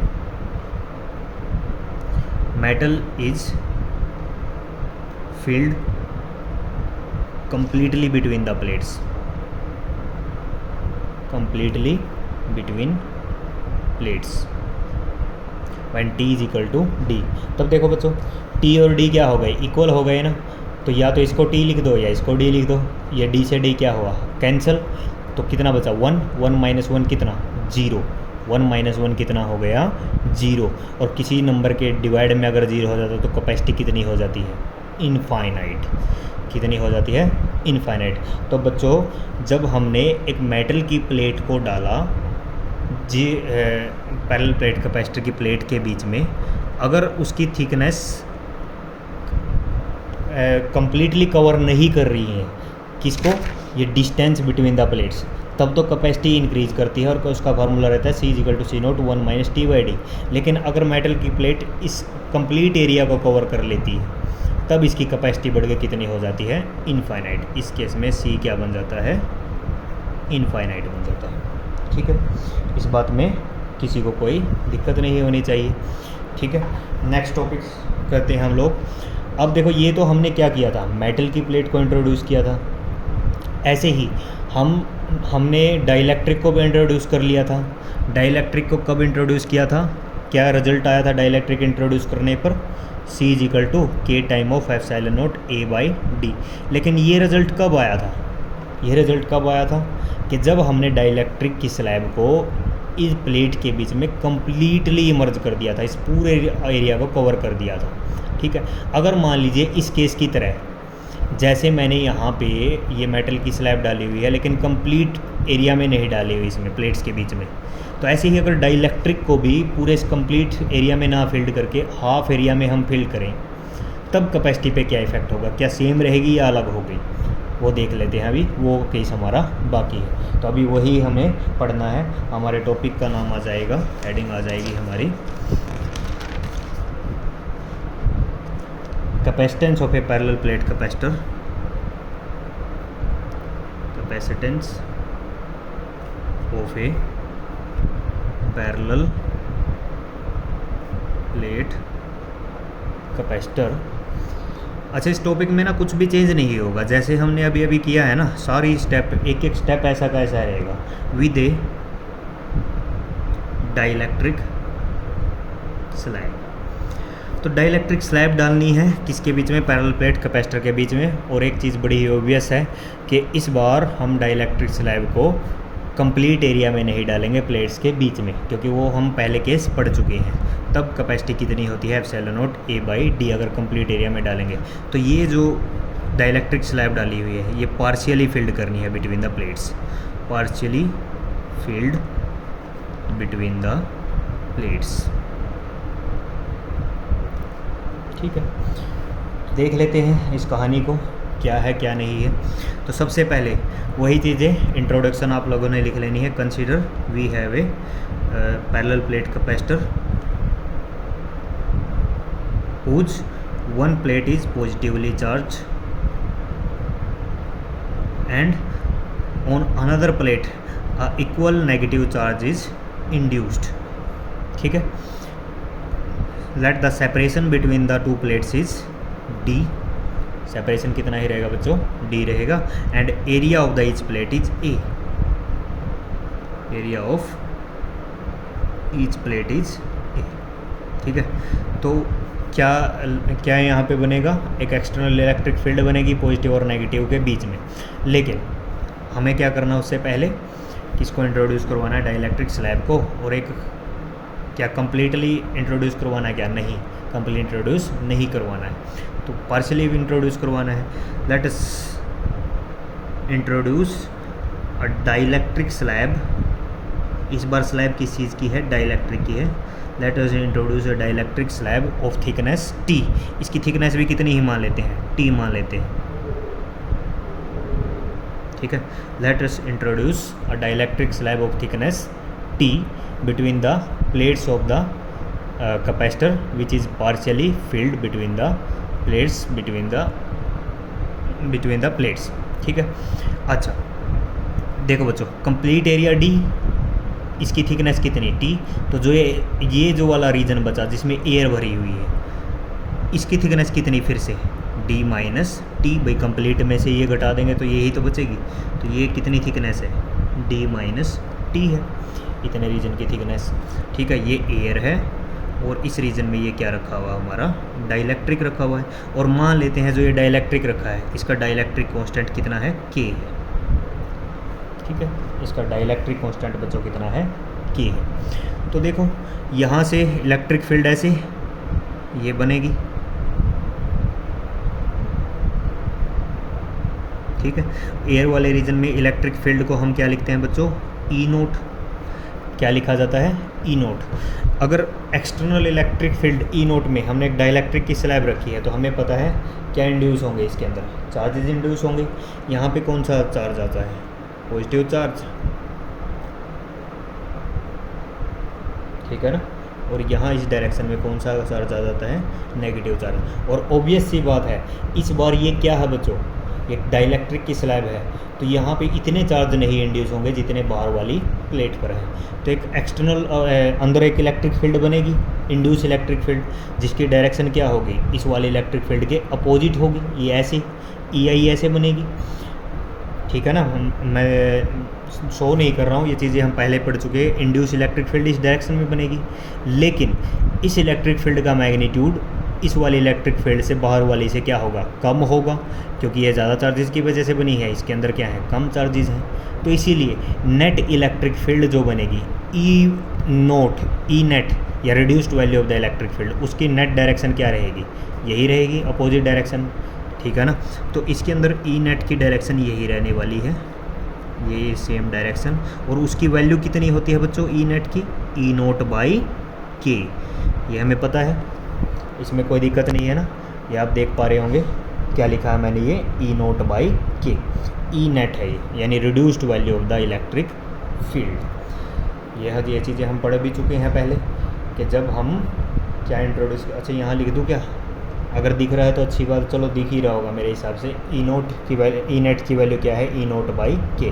हमें पता है कि डाइलेक्ट्रिक की स्लैब इंट्रोड्यूस करवाने पर इलेक्ट्रिक फील्ड के टाइम से क्या हो जाती है, डिक्रीज कर जाती है। तो हमने लिखा है ई नोट बाई के, ठीक है, इतनी बात। अच्छा, अब ना एक एक स्टेप वैसे ही फॉलो करना है जैसे लास्ट डेरिवेशन में हम करते हुए आए हैं। सबसे पहले हम क्या निकालेंगे, इस दोनों प्लेट्स के बीच के पोटेंशियल, पोटेंशियल की वैल्यू फाइंड आउट करेंगे हम। तो देखो पॉजिटिव से नेगेटिव की तरफ ये हाई पोटेंशियल है, ये लो पोटेंशियल, पोटेंशियल इस डायरेक्शन में क्या हो रहा है, डिक्रीज कर रहे हैं। तो पहले तो एयर वाले रीजन का पोटेंशियल लिख देते हैं, फिर कौन सा, डाइलेक्ट्रिक वाले रीजन का पोटेंशियल लिख देते हैं, और दोनों को क्या कर देते हैं, ऐड, तो वो कंप्लीट प्लेट्स के बीच में आ जाएगा। तो V इक्वल टू, मान लीजिए एयर वाले रीजन के लिए मैं लिख देता हूँ E1 D1, ठीक है, E1 D1 दोनों की मल्टीप्लाई होती है ना। पोटेंशियल का फार्मूला क्या रहता है, V equal to E cross D, ठीक है बच्चों। तो यही लिखा मैंने एयर के लिए E1 D1 प्लस, अच्छा मैं यहाँ पे लिख दूँ क्या इसके नीचे, ये एयर के लिए पोटेंशियल है, और E2 D2 ये किसके लिए है हमारे पास, ये डाइलेक्ट्रिक के लिए, ठीक है। वैल्यू पुट करो जरा इनकी। V इक्वल टू, एयर में E1 की वैल्यू कितनी थी, E नोट, D1 डिस्टेंस कितना है, D minus T, E note D minus T plus, ठीक है ना बेटा। E2 कौन है, यहाँ पे जो इलेक्ट्रिक फील्ड है किसके अंदर, डाइलेक्ट्रिक के अंदर, और डाइलेक्ट्रिक के अंदर इलेक्ट्रिक फील्ड की वैल्यू कितनी है, E नोट बाई के। तो यहाँ पे वैल्यू कितनी आ गई, E नोट बाई के। और D2 की वैल्यू कितनी है बच्चों, यहाँ पे D2 यानी ये जो थिकनेस है, तो E, तो साथ में कौन आ गया, T आ गया, ठीक है। तो ये क्या है, net value of the electrical potential between the plate of the capacitor. तो देखो E नोट यहाँ भी है, यहाँ भी है, कॉमन ले लो, V equal to E naught, common ले लिया मैंने, अंदर क्या बचा, D minus T plus T by K, ऐसा बचा, D minus T plus T by K, इसमें कोई दिक्कत नहीं है। E नोट की वैल्यू हमें पता है फिर से कितनी होती है, अभी अभी हमने बताया था, E नोट कितना रहता है, सिग्मा बाई एप्सिलॉन नोट रहता है। और सिग्मा को आप कैसे सोल्व करेंगे, charge per unit area, QA epsilon note. तो E नोट की ये वैल्यू आएगी, इसको इधर पुट कर देते हैं। V equal to, E naught की जगह क्या लिखेंगे, Q by AE epsilon naught, और यहाँ पे अंदर क्या बचा, D माइनस टी, और साथ में कौन है, प्लस T बाई के, ठीक है। इस बात में तो कोई दिक्कत नहीं रहनी चाहिए, मेरे हिसाब से हो गया होगा आसानी से, या किसी को कोई प्रॉब्लम है, अगर है तो बताना भाई। मेरे हिसाब से तो नहीं रहनी चाहिए, क्योंकि हम ये सेकंड टाइम ये डेरिवेशन कर रहे हैं। अच्छा, अब क्या करें हम लोग, कैपेसिटी लिखेंगे, इसके बाद हम लोग क्या लिखेंगे, कैपेसिटी। पोटेंशियल की वैल्यू तो आ गई हमारे पास, तो कैपेसिटी क्या होती है, parallel plate capacity, C equal to Q by V। यहाँ पे पुट करो इस फार्मूले को, C इक्वल टू Q की वैल्यू कितनी है बच्चों, Q तो ऐसी चीज़ रहेगा, डिवाइड बाई V की वैल्यू ये रही हमारे पास, Q by AE epsilon naught, और साथ में कौन है, D minus T plus T by K, ऐसा है, ठीक है। ये Q से Q क्या हो गया, कैंसिल, और ऊपर क्या चला गया, C equal to epsilon naught A divide by, नीचे क्या बचा, D minus T plus T by K. ठीक है, यहाँ छोड़ना चाहो तो यहाँ भी छोड़ सकते हैं, लेकिन बुक में कई बार इससे आगे भी सोल्व कर देता है, क्या बोलता है कि टी को कॉमन ले लो। वैसे मैं जनरली यहीं तक करता हूँ, आप लोग यहीं तक कर लेना। अगर करना चाहे तो कोई क्या करेगा, बुक वाले ने क्या किया है, यहाँ पे ये जो टी है ये भी कॉमन ले लिया, तो इससे क्या हो गया है, epsilon not a divide by D minus T, ये टी कॉमन ले लिया है यहाँ से। कॉमन लेने से क्या होगा, अंदर क्या बचेगा, 1 माइनस 1 बाई के। देखो ना, इसको मल्टीप्लाई करो माइनस टी को, अंदर क्या बचा, माइनस टी, ये यहाँ पे माइनस टी था, और यहाँ पे इसको करो माइनस माइनस क्या हो गया, प्लस प्लस टी बाई के, ये प्लस टी बाई के। तो उसने इसको इस फॉर्म में लिख दिया, तो जैसा मर्जी, मेरे हिसाब से ये ठीक रहेगा, epsilon not a divide by D minus T plus T by K. तो देखो बच्चों, कुछ नहीं है, नई कहानी वही है जो बिटवीन द प्लेट्स कब थी, जब हमने क्या ले लिया था, एयर थी। एयर के बीच, जब दो प्लेट्स के बीच में एयर थी, तब क्या फार्मूला था, epsilon not a by D था।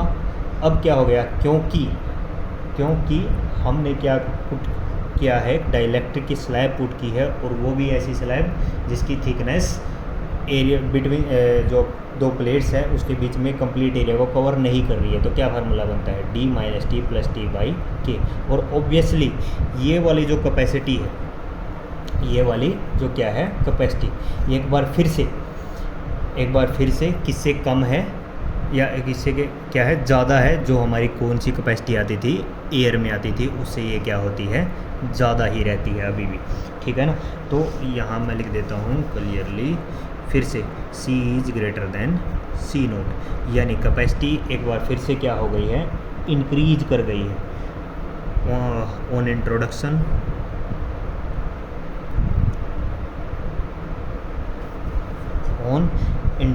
of dielectric slab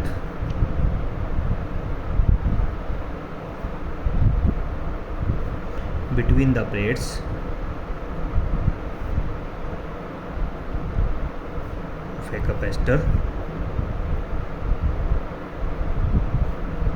its capacitance increases। Capacitance क्या हो जाता है बच्चों, इंक्रीज कर जाता है। ठीक है, और ये तो कहानी हो गई कब, जब डाइलेक्ट्रिक क्या था, बीच में प्लेट में डाइलेक्ट्रिक कंप्लीट नहीं डाला था। और अगर हमें वो एक केस पे जाना है कि भाई हम तो इसको कंप्लीट डालेंगे इसके अंदर, तो कंप्लीट डालेंगे तो कंप्लीट एरिया कवर करेंगे, यानी जो इसकी थिकनेस थी वो यानी टी, वो एग्जैक्टली किसके इक्वल हो जाएगी, डी के इक्वल हो जाएगी। तो तब देख लो, when T is equal to D, तब इस फार्मूले को देख लो कैसे चेंज होगा। टी को डी के इक्वल पुट कर दो, तो रिजल्ट देखना क्या आएगा तुम्हारा, या यहाँ पुट कर दो, इसमें जिसमें आप पुट करना चाहो उसमें पुट कर दो। डी में से डी चला जाएगा, टी को मान लीजिए मैंने क्या पुट कर दिया, डी ही पुट कर दिया, तो डी में से डी गया, 0 हो गया। यहाँ पे क्या बचा, डी बाई के, और इसको ऊपर ले जाओ तो के times of epsilon not a by D बचेगा, वही तो रिजल्ट आएगा जो हम पहले पढ़ चुके हैं, के time of epsilon not a by D. ये कब आता है, जब कम्प्लीटली फील्ड रहता है किसके बीच में, हमारी प्लेट्स के बीच में। ठीक है, उसके बाद इतनी बातें समझ में मेरे हिसाब से आप लोगों को आ गई हैं। अगर इसमें किसी को कोई प्रॉब्लम है किसी भी टॉपिक में तो मुझे बताना। इसके बाद ना मैं एक छोटा सा टॉपिक और करवाता हूँ, energy stored in a capacitor. तो उसको स्टार्ट करते हैं हम लोग। मैं लिख देता हूँ यहाँ पे, energy stored in A parallel plate capacitor.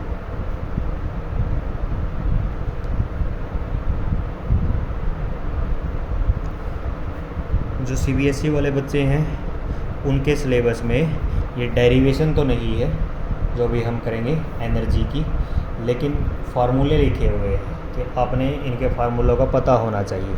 ठीक है, हरियाणा बोर्ड में इसकी कंप्लीट डेरिवेशन है, तो आप लोग ध्यान से देखेंगे। तो देखो बच्चों क्या करेंगे हम लोग, चलो समझो, देखो एक बार इसको। तो हमारा टॉपिक का नाम है energy stored in A parallel plate capacitor. सबसे पहले तो बच्चों ये समझो कि एनर्जी क्या होती है।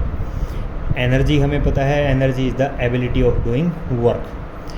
मैं ये बात हमने जब ये चैप्टर स्टार्ट किया था तब पहले भी पढ़ी थी कि एनर्जी किसके इक्विवेलेंट होती है, वर्क डन। मैं अगर किसी चीज़ में एनर्जी खर्च करता हूँ, ठीक है, वो एनर्जी किसकी टर्म में स्टोर होती है, या मैं कहूँ जो वर्क करते हैं हम लोग वो किसकी टर्म में स्टोर होता है, एनर्जी की टर्म में ही क्या होता है, स्टोर करते हैं। ठीक है, तो ये बोल रहा है कि जो मान लीजिए एक पैरेलल प्लेट कैपेसिटर है, क्या है, एक पैरेलल प्लेट कैपेसिटर, इसकी ये प्लेट नंबर 1 है और ये प्लेट नंबर 2 है। तो ये बोल रहा है कि इस पैरेलल प्लेट कैपेसिटर के दोनों प्लेट्स के बीच में हम कितनी एनर्जी को स्टोर कर सकते हैं, कितनी एनर्जी को क्या कर सकते हैं, स्टोर। तो पहली बात तो देखो बच्चों, जो भी इस पर हम चार्ज देंगे, मान लीजिए पहली प्लेट पर हम पॉजिटिव चार्ज देते हैं, दूसरी प्लेट पर नेगेटिव चार्ज देते हैं, तो चार्ज के देने की वजह से वो चार्ज कहाँ रहेगा, सरफेस पे ही रहेगा। स्टैटिक इलेक्ट्रोस्टैटिक पढ़ रहे हैं ना, चार्जेस रेस्ट पे हैं, चार्जेस मूव नहीं कर रहे हैं, तो इसीलिए जो इनके बीच में जो एनर्जी होगी वो भी तो कैसी होगी, स्टैटिक एनर्जी, यानी रुकी हुई है एनर्जी, और रुकी हुई एनर्जी को हम क्या बोलते हैं, पोटेंशियल एनर्जी। तो जो एनर्जी स्टोर होती है ना कैपेसिटर की दो प्लेट्स के बीच में, वो पोटेंशियल एनर्जी की फॉर्म में स्टोर होती है। पहली बात तो हमें यही बात समझ में आनी चाहिए, ठीक है। अब देखो ध्यान से मैं क्या बोल रहा हूँ। इनिशियली हमें क्या करना है, मैं वही एनर्जी निकालने जा रहा हूँ जो इन दो प्लेट के बीच में क्या होगी, स्टोर होगी। इनिशियली आपने दो प्लेट्स लेनी है जिन पे ऊपर कोई भी चार्ज नहीं है, ये दोनों की दोनों कैसी हैं, अनचार्ज प्लेट्स, ठीक है। Let us take initially two uncharged plates, अनचार्ज प्लेट्स वो नंबर 1 एंड 2। तो दोनों ही प्लेट पर कोई भी स्टार्टिंग में क्या नहीं है, चार्ज नहीं है। अगर बच्चों दोनों प्लेट पे चार्ज नहीं है तो क्या पोटेंशियल होगा, क्या नहीं होगा। भाई हमने तो क्या पढ़ा था स्टार्टिंग में ही, हमने क्या पढ़ा था, Q is directly proportional to V, कि जितना हम चार्ज देंगे चार्ज के साथ कौन इंक्रीज करता है, पोटेंशियल इंक्रीज करता है। तो यहाँ तो देखो स्टार्टिंग में कोई चार्ज ही नहीं है, अगर चार्ज नहीं है तो पोटेंशियल भी नहीं, इन दोनों के बीच में लीनियर रिलेशन होता है, ये चीज़ें हम पढ़ चुके हैं। तो बेटा अगर चार्ज नहीं है तो पोटेंशियल भी नहीं है, तो इनिशियली तो इन दोनों प्लेट के बीच का पोटेंशियल भी कितना था, 0, बिल्कुल स्टार्टिंग की बात है ये, ठीक है। कब, जब चार्ज कितना था, let us take initially 2 uncharged plate. अगर 2 अनचार्ज प्लेट ली है तो स्टार्टिंग में जो चार्ज है वो भी 0 है, और स्टार्टिंग में पोटेंशियल की वैल्यू भी कितनी है, 0 है, ठीक है बेटा। इतनी बात समझ में आई। अब सुनो, अब हमें क्या करना है, 2 अनचार्ज प्लेट है। अनचार्ज प्लेट का मतलब क्या ये है, क्या इन पे चार्ज नहीं है। अनचार्ज प्लेट का मतलब बच्चों क्या होता है कि ये दोनों न्यूट्रल हैं, कि इस पे जितने नंबर ऑफ पॉजिटिव चार्जेस है उतने ही इस पे प्लेट पे क्या है, नेगेटिव नंबर ऑफ चार्जेस हैं। यहाँ पे भी ऐसे ही जितने पॉजिटिव हैं उतने ही नेगेटिव हैं, लेकिन चार्ज तो हैं, हाँ, इलेक्ट्रिकली न्यूट्रल हैं, इसीलिए हम उसको क्या बोलते हैं कि Q = 0 है। तो मान लीजिए स्टार्टिंग में यहाँ पॉजिटिव और नेगेटिव चार्ज इक्वल थे, यहाँ भी पॉजिटिव और नेगेटिव चार्ज इक्वल थे। तो मैंने क्या किया, एक पॉजिटिव चार्ज को यहाँ से तोड़ा, बहुत छोटा सा पॉजिटिव चार्ज, मैंने एक बहुत छोटे से पॉजिटिव चार्ज को यहाँ से तोड़ा और इस प्लेट पर ले गया, ठीक है। क्या बोल रहा हूँ मैं, लेट अ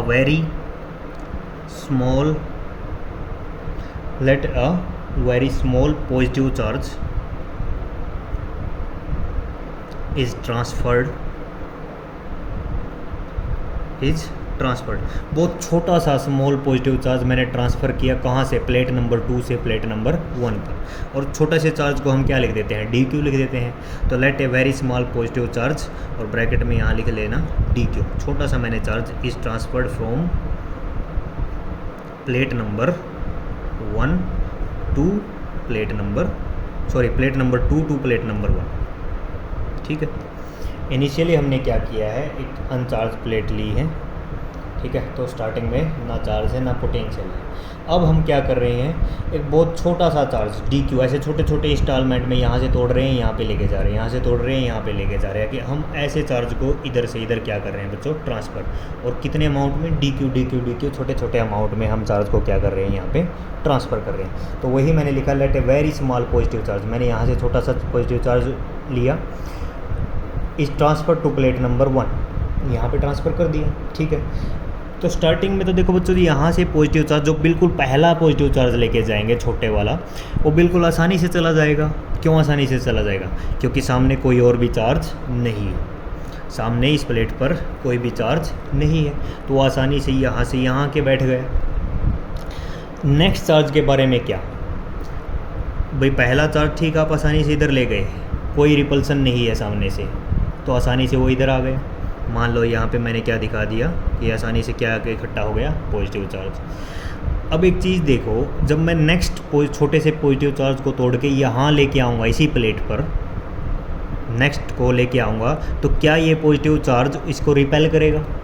बिल्कुल करेगा भाई। यहाँ से पॉजिटिव चार्ज तोड़ के लेके आ रहा था ना मैं, और पहले तो ये यहाँ पे कुछ भी चार्ज नहीं था, इसीलिए पहले वाला पॉजिटिव चार्ज तो बिल्कुल आसानी से आ गया। जब मैं दूसरे नंबर का पॉजिटिव चार्ज तोड़ के लेके आऊँगा इस डायरेक्शन में, तो ये पॉजिटिव उसको क्या करेगा? रिपेल करेगा। पॉजिटिव एक दूसरे को क्या करते हैं? रिपेल। तो अगर मैं ऐसा चाहता हूँ कि ये सेकंड नंबर वाला पॉजिटिव चार्ज यहाँ पे पहुँच जाए, किसके अगेंस्ट? इस वाले जो चार्ज के इलेक्ट्रोस्टैटिक फोर्स के अगेंस्ट यहाँ पहुँचाना है मैंने, तो मुझे क्या करना पड़ेगा? एक्स्ट्रा वर्क करना पड़ेगा। ये बात समझ में आई ना? एक बार फिर से बोल रहा हूँ, स्टार्टिंग में दोनों प्लेट अनचार्ज थी, मुझे यहाँ से चार्ज तोड़ना है, पॉजिटिव चार्ज मैंने यहाँ से तोड़ा, यहाँ पे लेके गया, पहला चार्ज आसानी से चला गया क्योंकि सामने कोई भी चार्ज नहीं था। दूसरा पॉजिटिव चार्ज जब मैं इधर लेके चला, तो ये मैं देख रहा हूँ सामने पहले ही एक ऑलरेडी क्या जा चुका था, पॉजिटिव चार्ज। ये पॉजिटिव चार्ज अभी इसको क्या कर रहा है? रिपेल कर रहा है। तो अगर मेरे को इस चार्ज को यहाँ से यहाँ लेके जाना है, सेकंड नंबर वाले को, तो मुझे ये फर्स्ट वाले चार्ज की रिपल्सन के अगेंस्ट लेके जाना पड़ेगा, यानी मुझे क्या करना पड़ेगा? कुछ वर्क करना पड़ेगा। ऐसे ही जब मैं तीसरे चार्ज को लेके चलूँगा, तो यहाँ पे ऑलरेडी कौन आ जाएंगे? आ चुके होंगे, दो चार्ज आ चुके हैं। तो तीसरा चार्ज मैं लेके चला, अब मुझे इन दोनों की वजह से रिपल्सन मिलेगा, तो मुझे और ज़्यादा वर्क करना पड़ेगा, और ज़्यादा एनर्जी खर्च करनी पड़ेगी। तो अब देखो, जब मुझे जितने भी पॉजिटिव चार्ज यहाँ से यहाँ लेके जाऊँगा, प्लेट नंबर 2 से प्लेट नंबर 1 पर, मुझे हर बार अपनी एक्स्ट्रा एनर्जी खर्च करनी पड़ेगी, एक्स्ट्रा वर्क करना पड़ेगा। वही एनर्जी इस टॉपिक में हमें फाइंड आउट करनी है, energy stored in between the parallel plate capacitor, कि हमारी कितनी एनर्जी यहाँ पे क्या हुई है? खर्च हुई है। तो हमने क्या लिख लिया है कि पहले स्टेज में क्या था? अनचार्ज plate, charge zero, potential zero. फिर मैं क्या कर रहा हूँ, मैंने एक स्मॉल पॉजिटिव चार्ज DQ को यहाँ से तोड़ के प्लेट नंबर 2 से कहाँ लेके गया हूँ? प्लेट नंबर 1 पे लेके गया हूँ। अच्छा, तो अगर मैं यहाँ से प्लेट नंबर 1 से 2 से यहाँ पे चार्ज लेके जा रहा हूँ पॉजिटिव, तो इस प्लेट पे तो कैसा चार्ज आ जाएगा? सारी पे धीरे धीरे मैं देखूँगा कि थोड़ी देर बाद यहाँ पे सारा चार्ज कैसा आ जाएगा? पॉजिटिव। और कितना चार्ज हो जाएगा? इनिशियली तो अनचार्ज थी ना, मैं कितना चार्ज करना चाहता हूँ, मान लीजिए +Q, तो थोड़ी देर बाद यहाँ का चार्ज कितना हो जाएगा? +Q। और जितना चार्ज यहाँ पे होगा बाई कन्वेंशन, उसके अपोजिट चार्ज यहाँ आ जाता है, तो यहाँ पे कैसा चार्ज आ जाएगा? -Q। यहाँ पे कैसा चार्ज? -Q। और इसकी वजह से क्या बन जाएगी? एक इलेक्ट्रिक फील्ड बन जाएगी। ऐसे ये क्या सेटअप हो गई? एक इलेक्ट्रिक फील्ड। ठीक है बच्चों, ये बात मेरे हिसाब से समझ में आ गई होगी। तो मैं लिख देता हूँ इसको। हमें क्या करना है? Let a very small positive charge is transferred from plate number 1 to plate number 2 to plate number 1। अच्छा, बाई कब तक लेके जाना है बच्चों ये चार्ज को? हमें यहाँ पे 2 से प्लेट नंबर 2 से 1 पर कब तक लेके जाना है? जब तक ये प्लेट क्या ना हो जाए? कम्प्लीटली चार्ज ना हो जाए, जब तक इस पे चार्ज कितना आ जाए? Complete Q। Let a very small positive charge DQ is transferred from plate number 2 plate number 1 until it is fully charge. जब तक ये ना क्या ना हो जाए, पूरी चार्ज नहीं हो जाए। फुल्ली चार्ज का मतलब क्या है कि दैट इज़ कंप्लीट, हमारा चार्ज कितना ना हो जाए, +Q ना हो जाए। कौन सी प्लेट पर? प्लेट नंबर 1 पर। ठीक है, तो चार्ज कंजर्वेशन का रूल क्या कहता है? अगर यहाँ पे मैंने चार्ज हो गई है कंप्लीट, +Q आ गया, तो यहाँ पे कौन सा क्या आ जाएगा? नेगेटिव आ जाएगा। ठीक है, वो बात आप समझ गए। बाई चार्ज कंजर्वेशन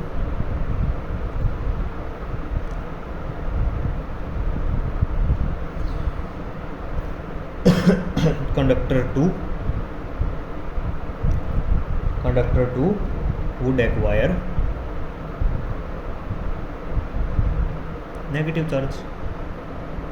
ये बात ठीक है भाई। हमने क्या किया है? 2 से प्लेट कंडक्टर नंबर 2 से कंडक्टर नंबर 1 पर डी क्यू के इंस्टॉलमेंट में पॉजिटिव चार्ज को इधर लेके गया हूँ। और कब तक लेके गया हूँ, जब तक यहाँ का चार्ज कम्प्लीटली कितना ना हो जाए, प्लस क्यू। जैसे ही यहाँ पे प्लस क्यू हो गया तो कन्वेंशन से कंडक्टर नंबर 2 पर कौन सा चार्ज आ जाएगा, नेगेटिव चार्ज आ जाएगा। और देखो जब तक मैं चार्ज इधर लेके जा रहा हूँ, इस प्लेट कंडक्टर नंबर 2 से कंडक्टर नंबर 1 पर लेके जा रहा हूँ, तो हमेशा यहाँ पे चार्ज कैसा हो गया, positive positive positive positive charge बन रहा है ना। पॉजिटिव चार्ज का पोटेंशियल कैसा होता है, हाई, और यहाँ का पोटेंशियल कैसा है, लो। तो मुझे लो पोटेंशियल से हाई पोटेंशियल की तरफ चार्ज को क्या लेके जाना है, ठीक है। तो इसीलिए मेरे को एक्स्ट्रा वर्क करना पड़ेगा। इतनी बात तो मुझे लगता है आप लोगों को समझ आ रही है, ठीक है। अच्छा अब देखो एक चीज़ बड़ी इंपॉर्टेंट है बेटा यहाँ समझने वाली। स्टार्टिंग में तो केस क्या था कि यहाँ दोनों प्लेट अनचार्ज थी, यहाँ पोटेंशियल भी जीरो था। फिर मैं क्या किया, मैंने यहाँ से छोटे छोटे पॉजिटिव चार्ज को तोड़ने शुरू किए और यहाँ तक लेके आया, ठीक है। छोटे छोटे पॉजिटिव चार्ज को तोड़ा, प्लेट नंबर 2 से प्लेट नंबर 1 की तरफ मैं लेके आया। और कब तक लेके आया, जब तक चार्ज कितना ना हो गया कंप्लीट, प्लस क्यू। तो मैं ना एक सिचुएशन ले लेता हूँ इन दोनों के बीच की कब, कि जब ना तो चार्ज जीरो है ना ही चार्ज कितना हुआ है, प्लस क्यू। इन दोनों के बीच में एक सिचुएशन चूज़ कर लेते हैं। स्टार्टिंग में तो चार्ज कितना था, जीरो था, पोटेंशियल भी कितना था, जीरो, ठीक है। फाइनली क्या हो गया था, ये तो काम था इनिशियली। फाइनली क्या हो गया था, फाइनली जब तक चार्ज यहाँ पे कितना करना है मुझे, प्लस क्यू। चार्ज कितना हो गया था, प्लस क्यू, और पोटेंशियल भी बढ़ के कितना हो जाएगा, अगर चार्ज क्यू हो जाएगा तो पोटेंशियल भी दोनों प्लेट के बीच का कितना वी। तो इस जीरो और फाइनल के बीच वाली, जब जीरो चार्ज था और प्लस क्यू चार्ज था, एक इन दोनों के बीच की एक सिचुएशन ले लेते हैं। मान लेते हैं कि ये चार्ज जीरो से 1 2 3 4 5 6 ऐसे बढ़ा होगा और मुझे बढ़ाना है 10 तक। ये प्लस क्यू की वैल्यू मान लीजिए कितना है, 10। तो मैंने एक बीच की सिचुएशन लेनी है 0 से 10 के बीच के। मान लीजिए 5 कूलाम मैं चार्ज को लिख रहा हूँ, 5 कूलाम ले लेता हूँ और उस 5 कूलाम को मैं डिनोट कर रहा हूँ स्मॉल क्यू से। किससे डिनोट कर रहा हूँ, स्मॉल क्यू से। तो ये कंडीशन में बीच वाली चूज़ कर रहा हूँ कि जब मेरा चार्ज यहाँ से यहाँ ले जाते टाइम, जब प्लेट नंबर 2 से प्लेट नंबर 1 पर चार्ज को मैं लेके जा रहा था, तो चार्ज कितना हो गया था बीच में, क्यू हो गया था, ठीक है। तो मैं लिख देता हूँ इसको, at any intermediate stage, at any intermediate stage, suppose charge on conductor 1 is plus q, small plus Q लिख दिया मेरे बच्चों, ठीक है। And charge on conductor 2 is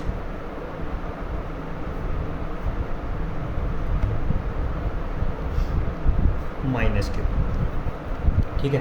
ये बात समझ में आई ना बच्चों, एक बार ध्यान से फिर से बोल रहा हूँ। इनिशियली चार्ज जीरो था, पोटेंशियल जीरो था।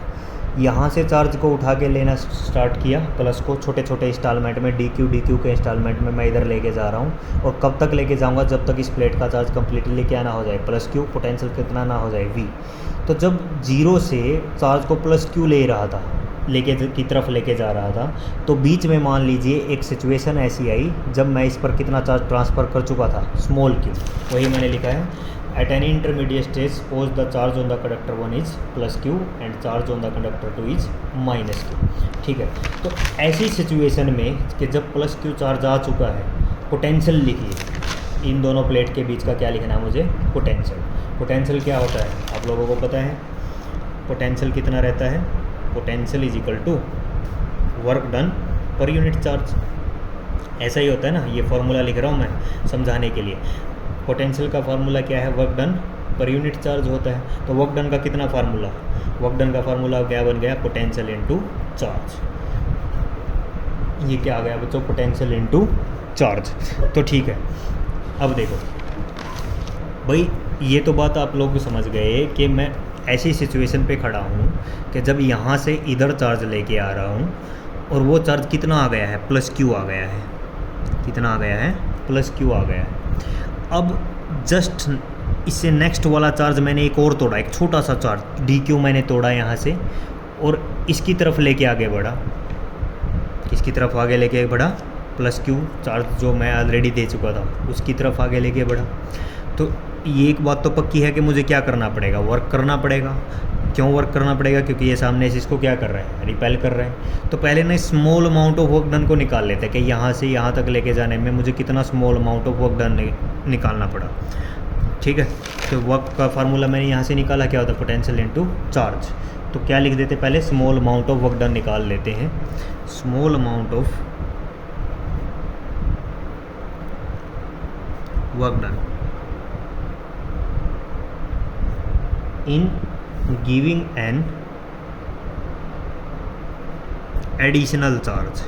एडिशनल चार्ज कौन सा, मतलब कि जब प्लस क्यू तो हमारे पास ऑलरेडी आ गया था, अब मैं प्लस क्यू से नेक्स्ट एक चार्ज और प्लस क्यू छोटा सा डी क्यू चार्ज और तोड़ के प्लस क्यू की तरफ लेके आ रहा हूँ। तो ये डी क्यू चार्ज जब प्लस क्यू की तरफ आ रहा है तो मेरे को एडिशनल वर्क करना पड़ेगा, क्योंकि सामने से क्या मिल रही है, रिपल्सन मिल रही है। तो वही छोटा सा वर्क निकाल रहे हैं हम, small amount of work done in giving an additional charge. In giving an additional charge, और एडिशनल चार्ज कौन सा, छोटा सा charge D Q on to the conductor number 1। कहाँ पे लेके आ रहे हैं हम, कंडक्टर नंबर 1 पर लेके आ रहे हैं। तो क्या होता है work done, small amount of work done लिख रहा हूँ, D W is equal to potential into charge. Potential तो भाई कितना रहेगा, पोटेंशियल, अच्छा पोटेंशियल को अभी लिख देता हूँ वी इंटू चार्ज कितना है, स्मॉल चार्ज लेके आ रहे हैं ना डी क्यू, तो वी इंटू डी क्यू। ठीक है, ये small amount of work done है। इस चार्ज को यहाँ से यहाँ पर डी क्यू चार्ज को यहाँ से यहाँ तक लेके आने के लिए small amount of work done मैंने लिख दिया। अब मैं चाहता हूँ कि इनके बीच का पोटेंशियल कितना हो।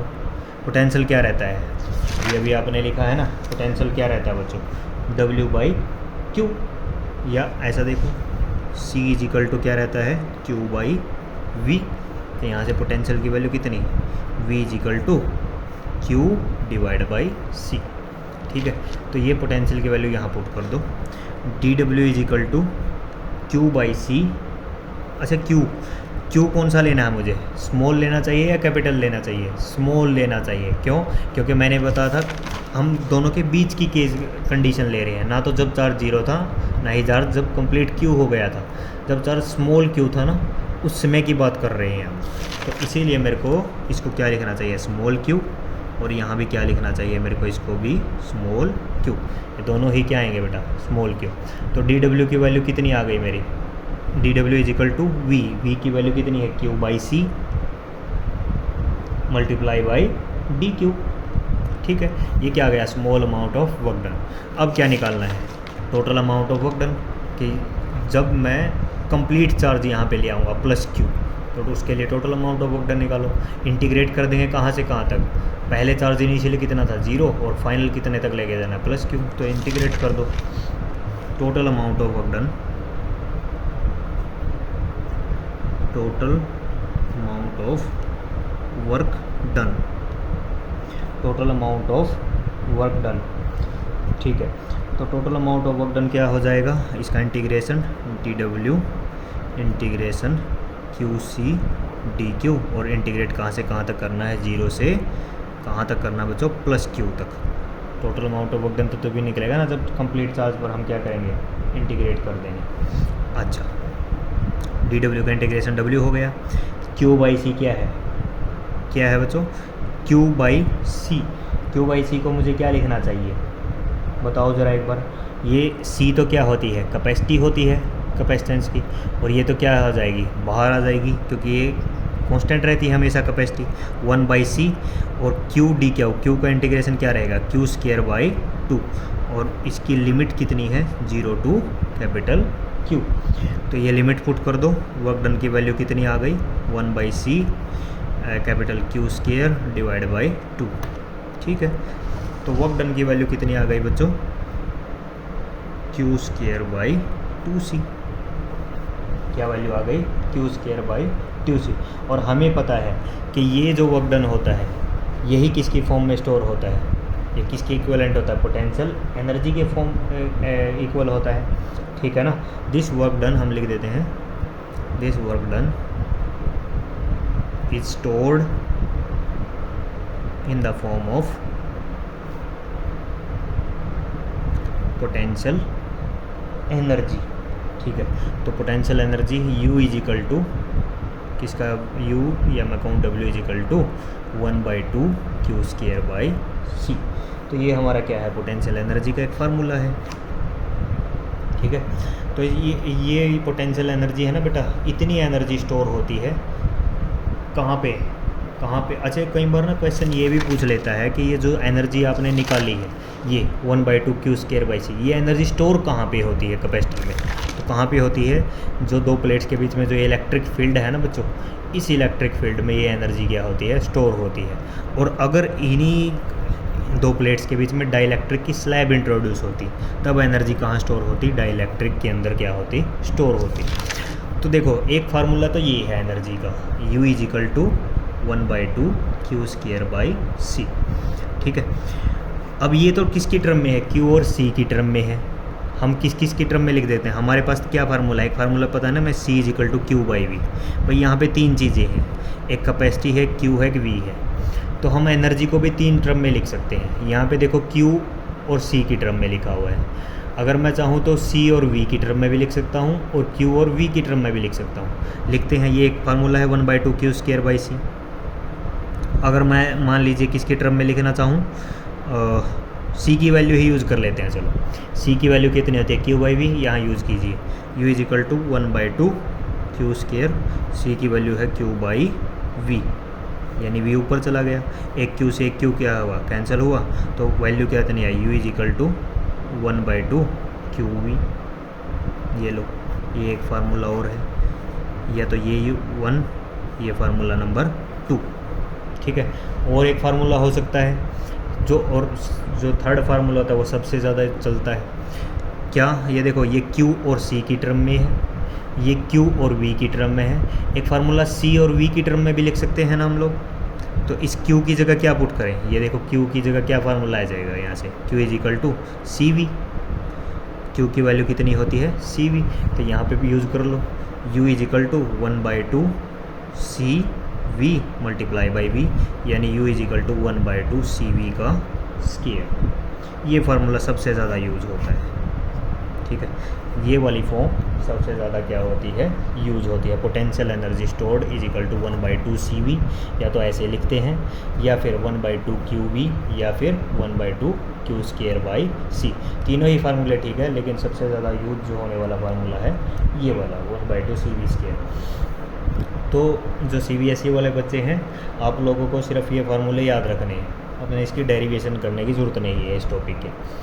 और जो हरियाणा बोर्ड वाले हैं, उनको इसकी डेरिवेशन भी क्या करनी है, लर्न करनी है, याद करनी है। ठीक है बेटा, तो आज हम अपने टॉपिक को यहीं पे क्या करते हैं, ओवर कर देते हैं। शायद वीडियो वैसे बहुत लंबी हो चुकी है। अगर किसी को किसी पॉइंट में यहाँ पे दिक्कत है तो मुझे बता देना, नहीं तो अपनी बुक, मैं प्रदीप की बुक ही फॉलो कर रहा हूँ आपकी, उसी में से ये चीज़ें करवा रहा हूँ। बुक होगी आप लोगों के सबके पास, वहाँ से इन चीज़ों को देख लेना, कवर कर लेना। ठीक है, इन चीज़ों को सबको अपनी नोटबुक में लिखना है और आपने लर्न कर लेना है। ठीक है, थैंक यू।